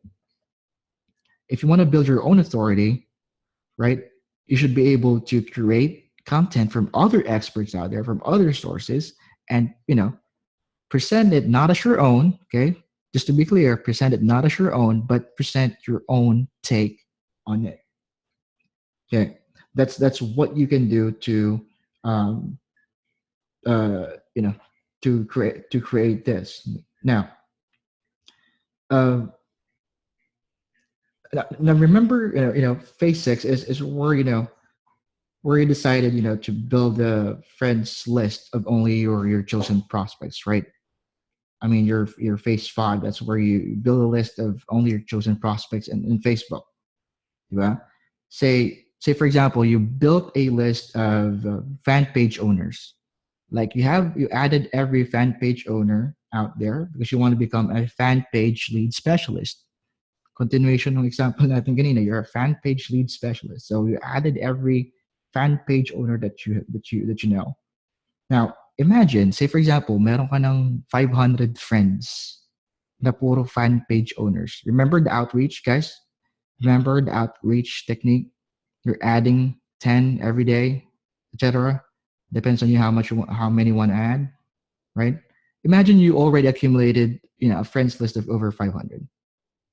So that's, guys, 500. If you're doing 10 a day, that's only, a month and a half. Yeah, okay? That's only a month and a half. Now, now imagine this. Imagine posting a status on your page about how to convert fan page likes into clients. Okay? Imagine, add mo na 500, di ba? Now, imagine posting a status on your Facebook, on your Facebook about how to convert fan page likes into clients. And take note, since you've done the outreach method, everyone that see the message is a prospective client. Now, do you think they're gonna ignore that kind of message? Right? I mean, they'd be stupid to, you know, they'd be really stupid not to listen to you. I mean, they have a fan page. That's like post like how to, convert fan page likes into clients, right? Babasahin at babasahin nila yung post mo. In fact, you can just post a message on your wall, saying something along the lines of, something like this, right? I just read about the strategy and how to turn a fan page, blank clients and a plan to test with at least 3 fan page owners. If you think you can benefit from the strategy, comment below with a yes. Guys, ito honestly, like tell me, if you have a fan page, would you comment with a yes?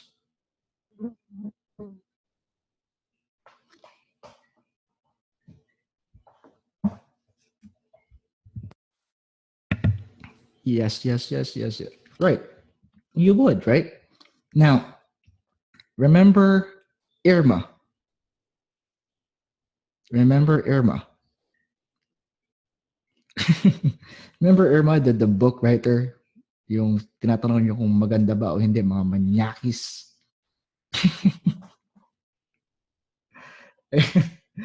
Yeah, remember Irma? She did the exact same thing on her timeline. Ito sinabi niya. Okay. On her timeline, she said this: Who wants to have their lead generating book planned and written in under a week? Let me know by commenting yes in the comments. Simple, straight to the point, and in fact, it's too simple, right? Now, if you're gonna guess how many comments you got from that one post, 40 40 comments saying yes from that one specific post. 40. Now, see the power of going from phase 1 to phase 6, and we're not even to phase C1 yet. C1, C-con. Okay. Now, she did what she did from this one Facebook post alone. She did, I think, I think she said 23K. I'm not sure if 23 or 25K. That's in dollars. Okay. 25, 23, 25K in dollars. I'm not talking about pesos. Okay. Again, phase 1, 2, 3, 4, 5, 6. Aralin nyo yun. Please lang. Right? Now, this is the process, So she was able to get 5 clients out of 30 plus strategy calls. Kasi lahat, yung 14 na nag-comment, hindi lahat doon pumunta sa call. Okay, so lima lang yung nag-attend. 30 something lang yung nag-attend, and she was able to get 5 clients out of those 30. Okay, now here's another example. Sure, maganda si Irma. Actually, konti nga lang 14 nag-comment, 5 lang nakuha niya. Diba? Wala na akong ginalingan niya. Okay, so here's an example. Okay, so this is me back in January 2016. Okay. Now, remember, I did this over 2 years back. I mean, di ba mga ganun? So since most of the people in my friends list are email marketers, right? I did this specific post. So do you know how to write sales getting emails? Now the reason why I said how to write sales getting emails because that's their main problem. They cannot sell using emails, right? Guys, can you guys still hear me? Okay. Now, so if you're going to be reading that, it's actually on my timeline. But okay, so are you even aware of the email strategies you can use to double your campaign's effectiveness? I'm asking because for the past couple of months, I've been receiving PMs from good folks asking for guidance about email copy and email strategies. Again, this post right here is being seen by almost every email marketer na inad ko as friends. Okay.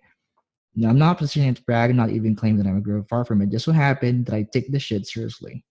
The photos are only here to show you the reason why I'm writing this post in the first place. Blah blah blah. So what I did was I offered them.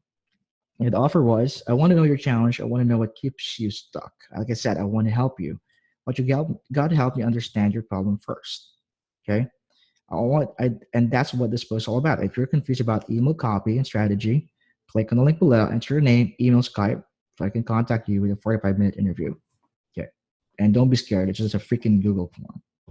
What's the interview about? If that's what you're thinking, you're asking the wrong question. The better question would be, what's in it for me? Let's just say that in exchange for letting me ask you questions and gifting me with a fraction of your valuable time, you get practical email advice, blah, blah, blah. Do you guys see what I'm exactly doing here? It's basically what Irma did, only longer, right? Because I'm doing marketing. Basically, I'm getting leads. Remember, I'm asking for name and then email, right? And since most of the most of the people that I'm talking to have like really really specific problems, so I decided to go on a really long rant. Okay, but this post right here, this one, it got me 56 applications. 56 applications to talk to me, and I think it took me like 3 weeks to talk to them, every one of them. Okay. Now, I didn't get all of them as clients, that's for sure, because again, I'm gonna be overbooked. But the thing is, now I could go back, email them, and tell them, oh, by the way, okay na ako. Tapos na yung isang project ko. Anyone, if you know, if you have any projects, just send me a quick message before I book another one, right? So now they know that I'm in demand. They nakita nila daming likes, may mga nag-comment, and I even tell them on the call like how many booked. Like iba nag-antay pa ng 3 weeks, di ba? Just that fact alone, di ba? And binigyan ko sila ng scheduling link. Pag schedule nila, makikita nila sobrang nag-grade out na lahat, di ba? Yun yung parang social proof social proof that even if you're not an expert, just the fact that you're willing to listen to your market, just the fact that you're creating content from experts is already enough for them in their minds to think that you're an expert, to think that you're an authority. Yun eh. It doesn't really matter what you think about yourself. What matters is what they think about you. Okay?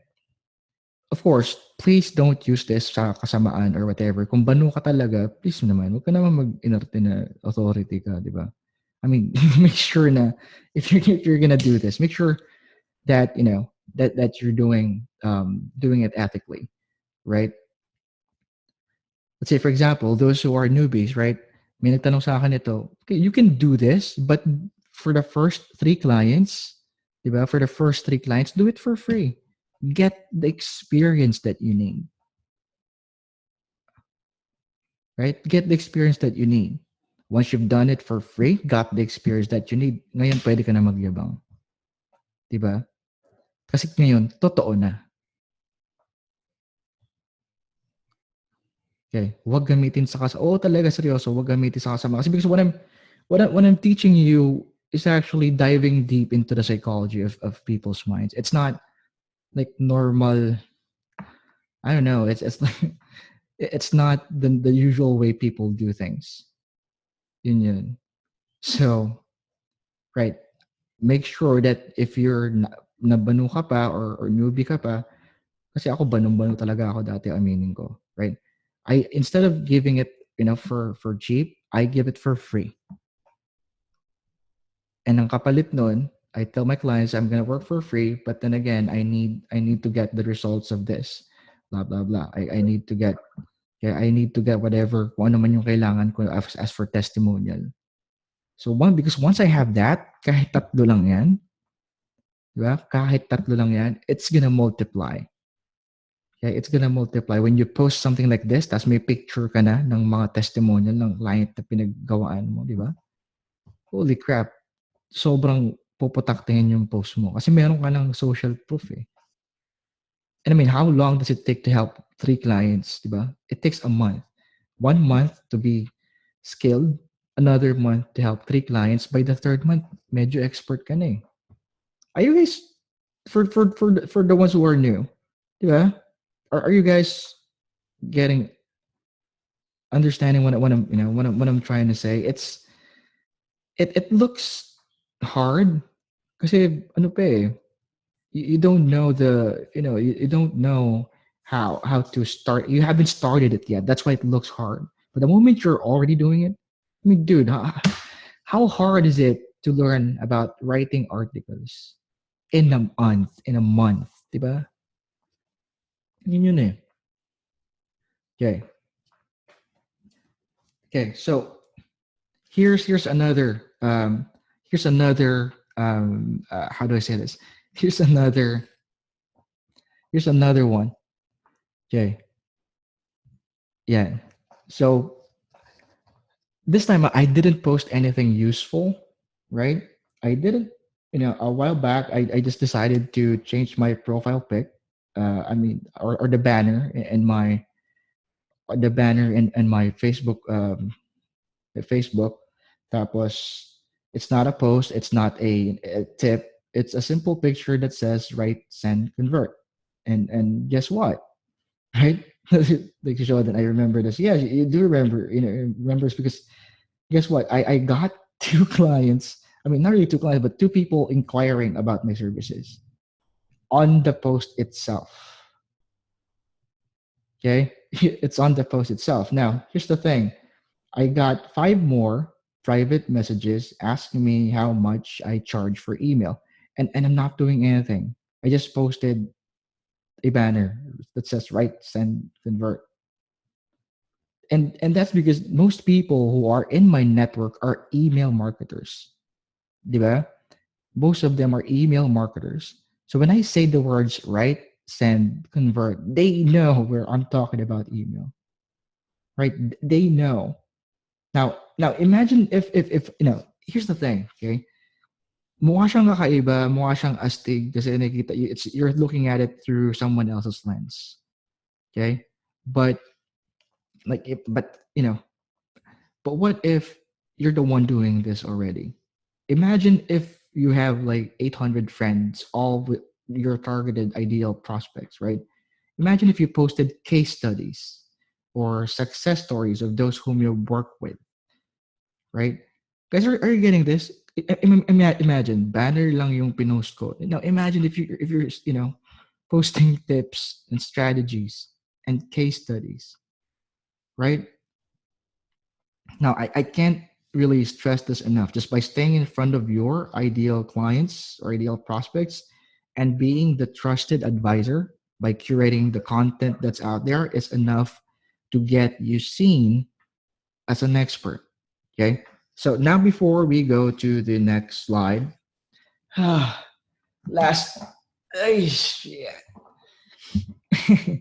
Now before we go to the next slide, phase 7, guys, do you have any questions? Are you guys even awake? Tulog na yata. Guys, just a quick yes to let me know. Holy crap, gising pa. Kala ko tulog na, titigil ko na sana.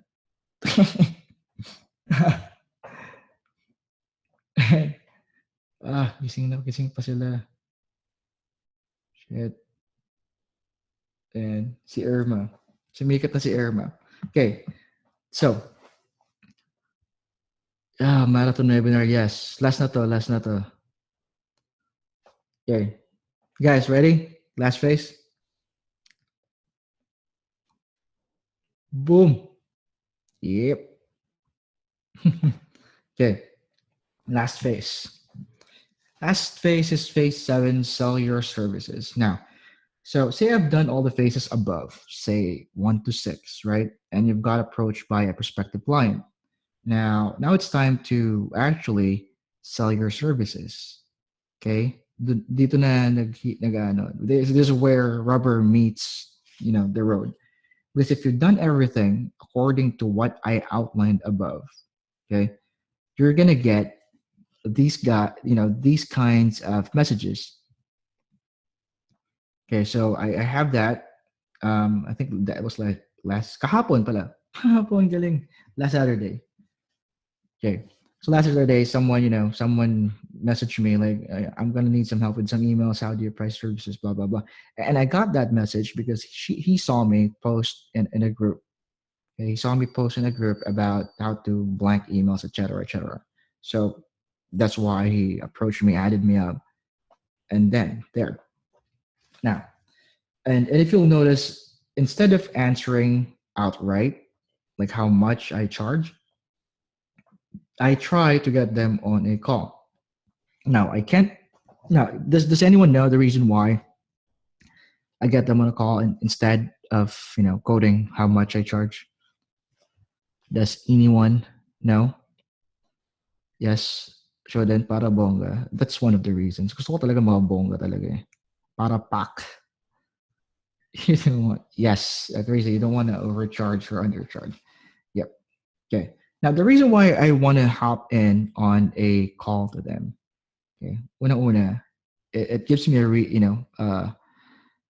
it gives me time to prepare, right? Say for example, they nag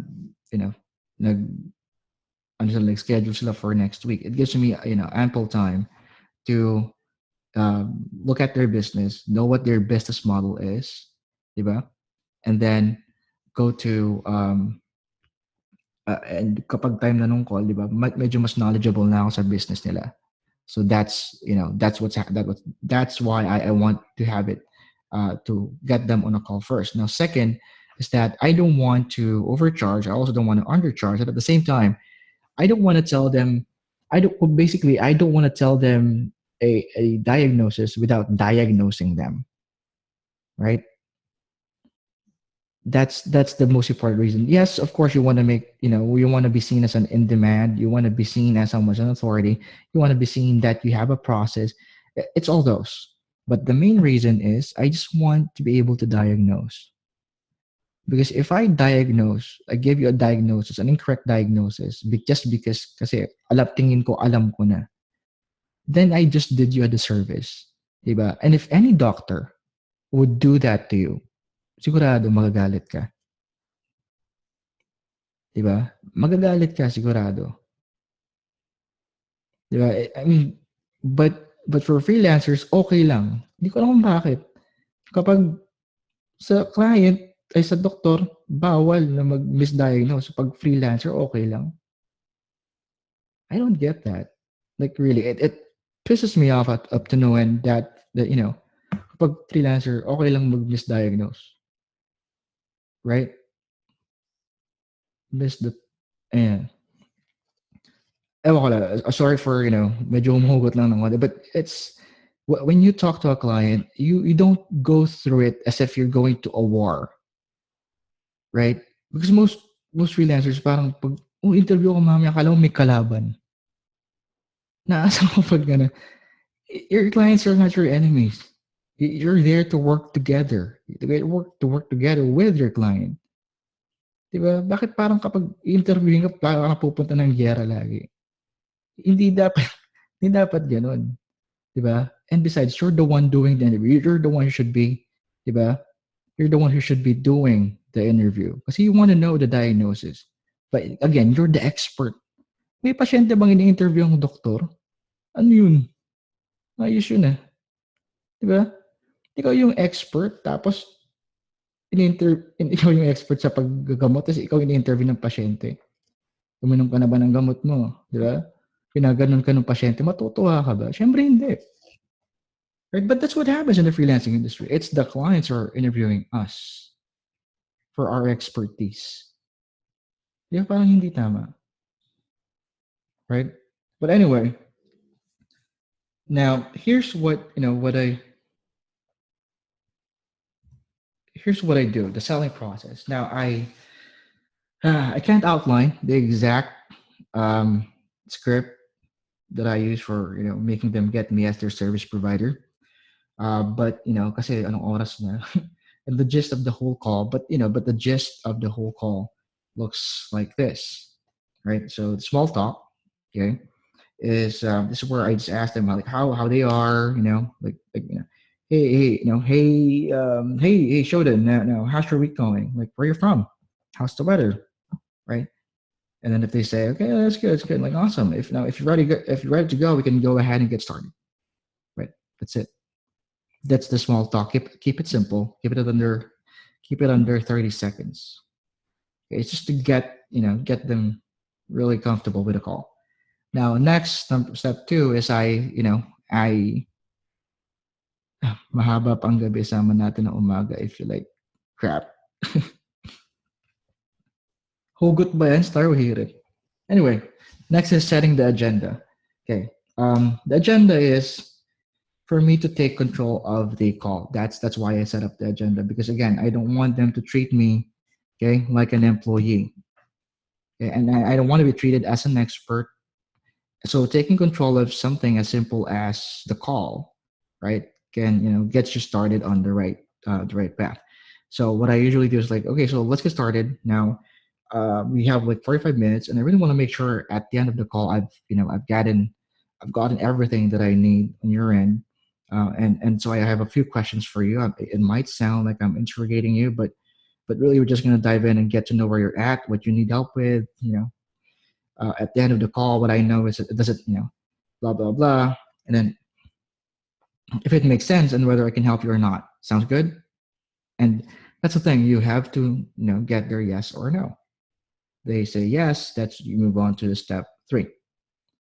But if, let's say, for example, you're setting the agenda and say, no, I want to know how much you charge.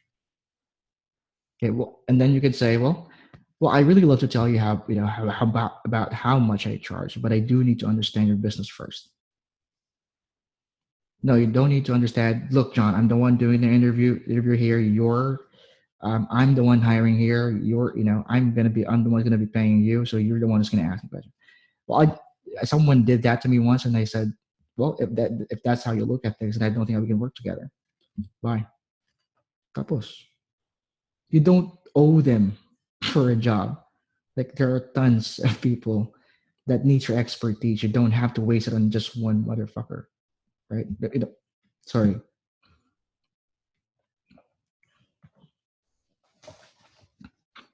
Yun lang.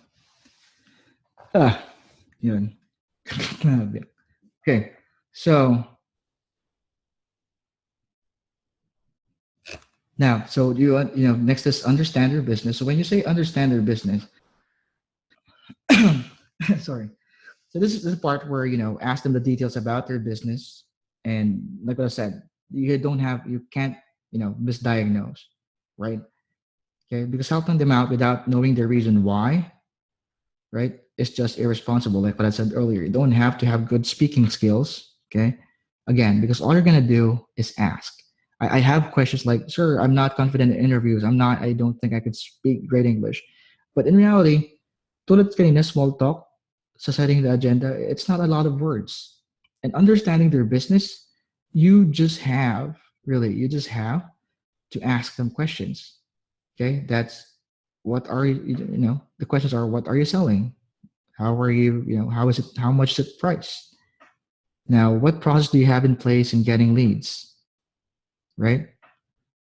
Like, pwede mahingi ng one script. I don't have a script eh. Really, I don't. Yeah. So what's the normal sales process for you? So basically your goal is not to provide answers, but rather just to find out if they really need help that you're offering. Okay. Find out if there are existing assets that you can see inside their business. So just all you have to do is just diagnose. You don't have to talk a lot. Just diagnose. And if you ask long enough, they'd realize how big of a problem they have, right?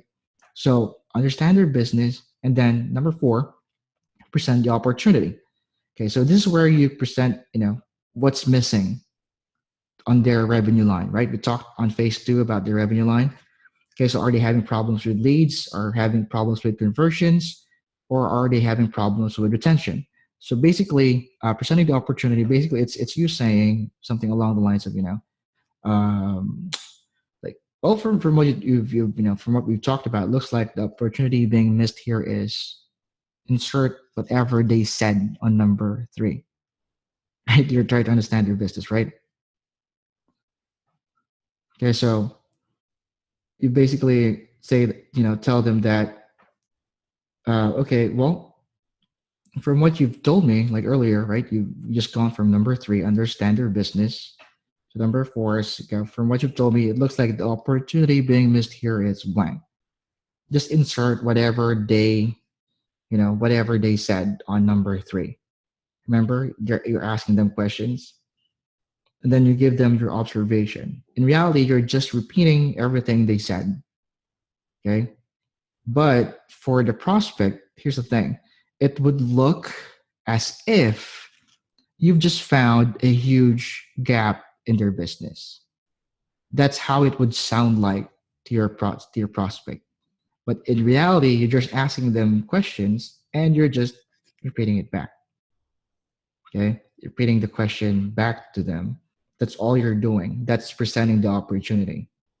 Okay?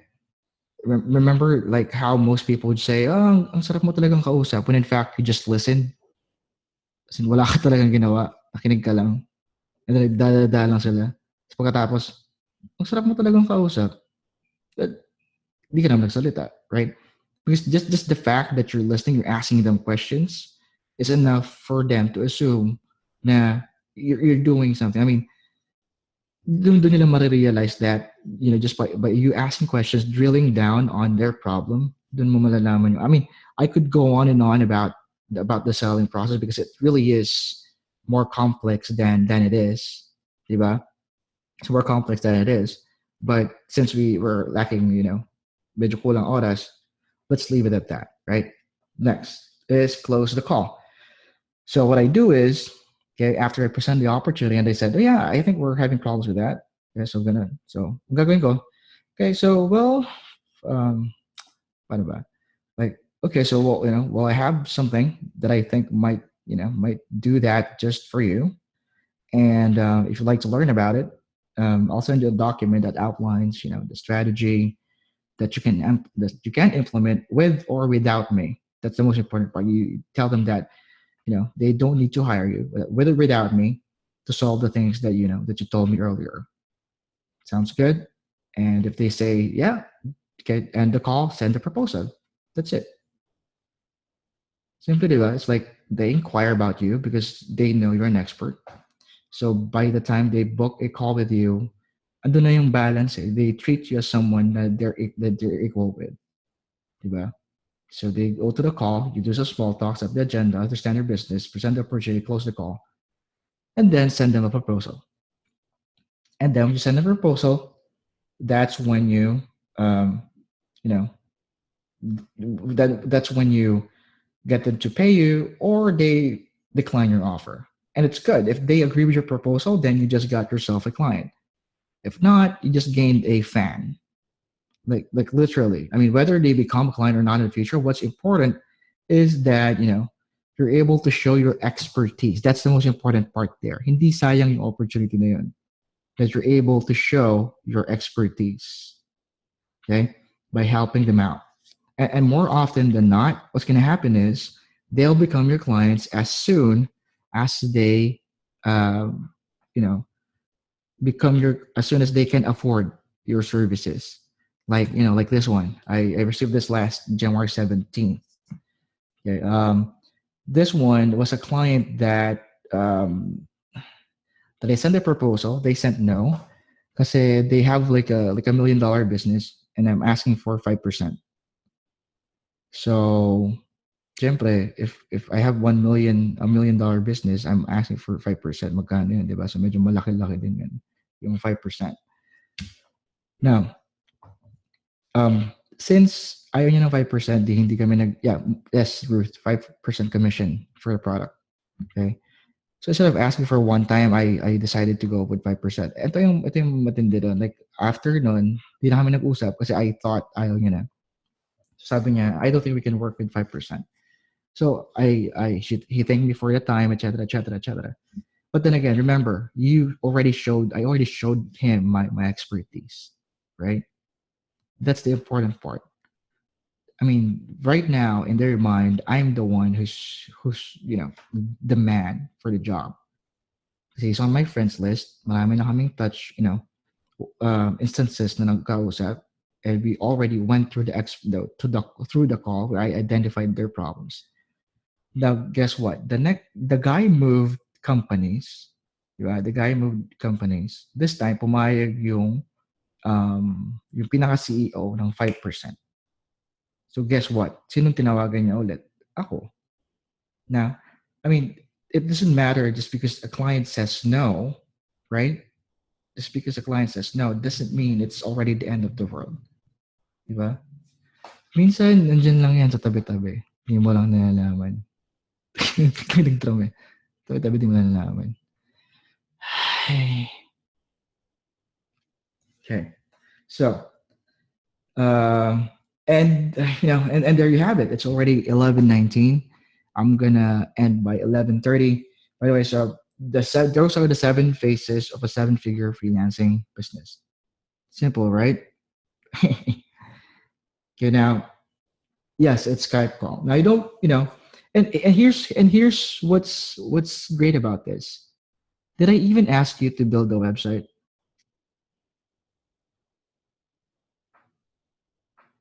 Right? No website, no blogging, no. I mean, if you have that, then better, right? Additional ano yun sa arsenal mo. But if you don't have it, don't let it stop you from doing this. That's the point, right? Having blogs and having a website, it's fine, it's good. Okay. But if you're not, if you don't have it, don't let it stop you from doing this, what I just showed you, because it's really super simple. Like really, really simple. I cannot make it simpler than this. Okay. So, mag-uunat lang ako ng konti. Ang kakaiba sa mga na-attend ng webinar, and it's free. Yes. Thank you, Jen Rose. How's a 5% deal? Yeah, revenue for a year. No, that's revenue per month. Studying the great. Okay. Fan page. Si Romer to talaga. Idol din kaya kita. Yan. So guys, I have 9 minutes.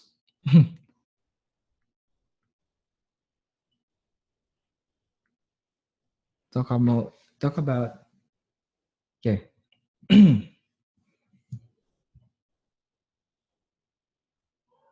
Masaya na Valentine. Teka. Guys, mamaya na tayo magkulitan. Kasi may nagtatanong, hindi ko makita. The 95 Marketers Perfect Niche Research System, that's something that I made like 4 years ago, siguro. 4 years ba? 2012 yata. Mga ganun. Start a podcast. Ay, Len, alam mo namang medyo tamad akong tao. Podcast talaga. I'm not sure. Try natin. I'm not really sure. Do you have a website? Honestly, no. I don't have any active websites as of the moment. Sana meron live event for your talk. There is March 10. March 10, same place. Yan, si Althea sumagot na to the rescue. Yeah. Yan. Usap na lang kayo ni Althea. Sa mga nagtatanong kung may live, very straight, informative. Thank you. Yeah. Pwede ba ako mag-intern? Intern talaga? Like part 2. I'm not sure with the part 2. Alam niyo ba kung gaano ko katagal ginawa yung mga slides? Sobrang inept ako sa technology. Inabot yata ako ng 3 araw sa slides. Napakasimple lang nun. Tama pala pinagawa ko nila. Yan. Okay. Okay, for the replay, I'm not sure if there is gonna be a replay. Okay, ito guys, I'm not really against replays. Kaya lang, from experience, it devalues the value. Kasi una, it's free. That already devalues this information. Okay, the fact that it's free already, puts the value down like several notches. Okay, that's a fact. Now, some people would say, I value free information, blah blah blah, but it's in the real world. I sell a lot of courses, right? For my clients, and it's in reality, free doesn't really help a whole lot of people, and that's just being free. But if I also make the replay like something na hindi valuable, let's say I put it out there for everyone to see. Now you're gonna take, now you're gonna start to take the information, hindi na siya nagiging valuable eh. You're gonna take it for granted. Like every time there's gonna be a webinar like this, right? Every time there's gonna be a webinar like this, aantayin nyo na lang yung replay. You're gonna watch it at your own convenience. And I don't like that, right? That's what I have against replays. It's not that I don't want to. It's just that I'm doing you a disservice by giving you a replay. Diba? If you're gonna listen to a webinar, like listen to it. Like really listen to it. Don't expect for a replay to do the work for you, right? Because if I give a replay, most of you would just download it and let it rot in your hard drive. That's it. The slides I can give you, but the replay, I'm not sure. Yeah. Yeah. Now, guys, can you guys do me a favor? Like really, like do me a favor. what I would like you guys to do is go back to the page where the webinar registration is. Okay, since I'm not asking for anything, like I'm not asking for your money or and anything. Can you guys go back to that post and just comment? What is it that you've gotten from the webinar? Just well, basically just ano lang yung let me try to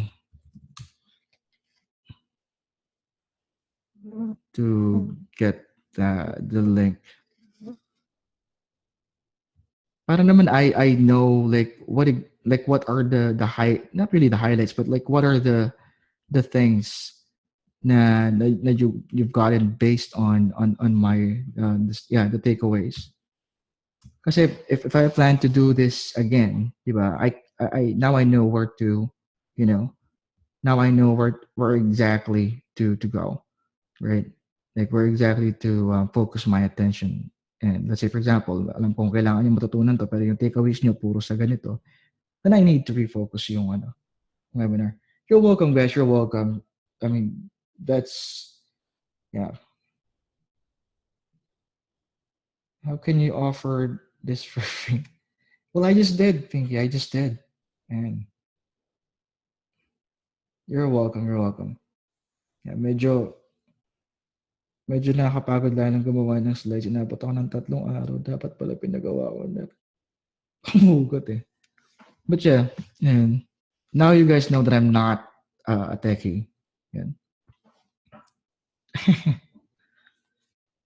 Okay. Anyway, guys, do me a favor. Here's the post again about here's the post. And so guys, let me know, right? I mean, put in your takeaways. That's the least that you can do. I mean, it's free. That's the least that you can do, right? Anyway, guys, and it's almost 11:30, so I think that's me. I'm gonna be signing off, guys. Thank you. Thank you very much. Really, a lot. Thank you a lot for hopping in on the webinar. Right. Okay. So see you guys. See you. Bye.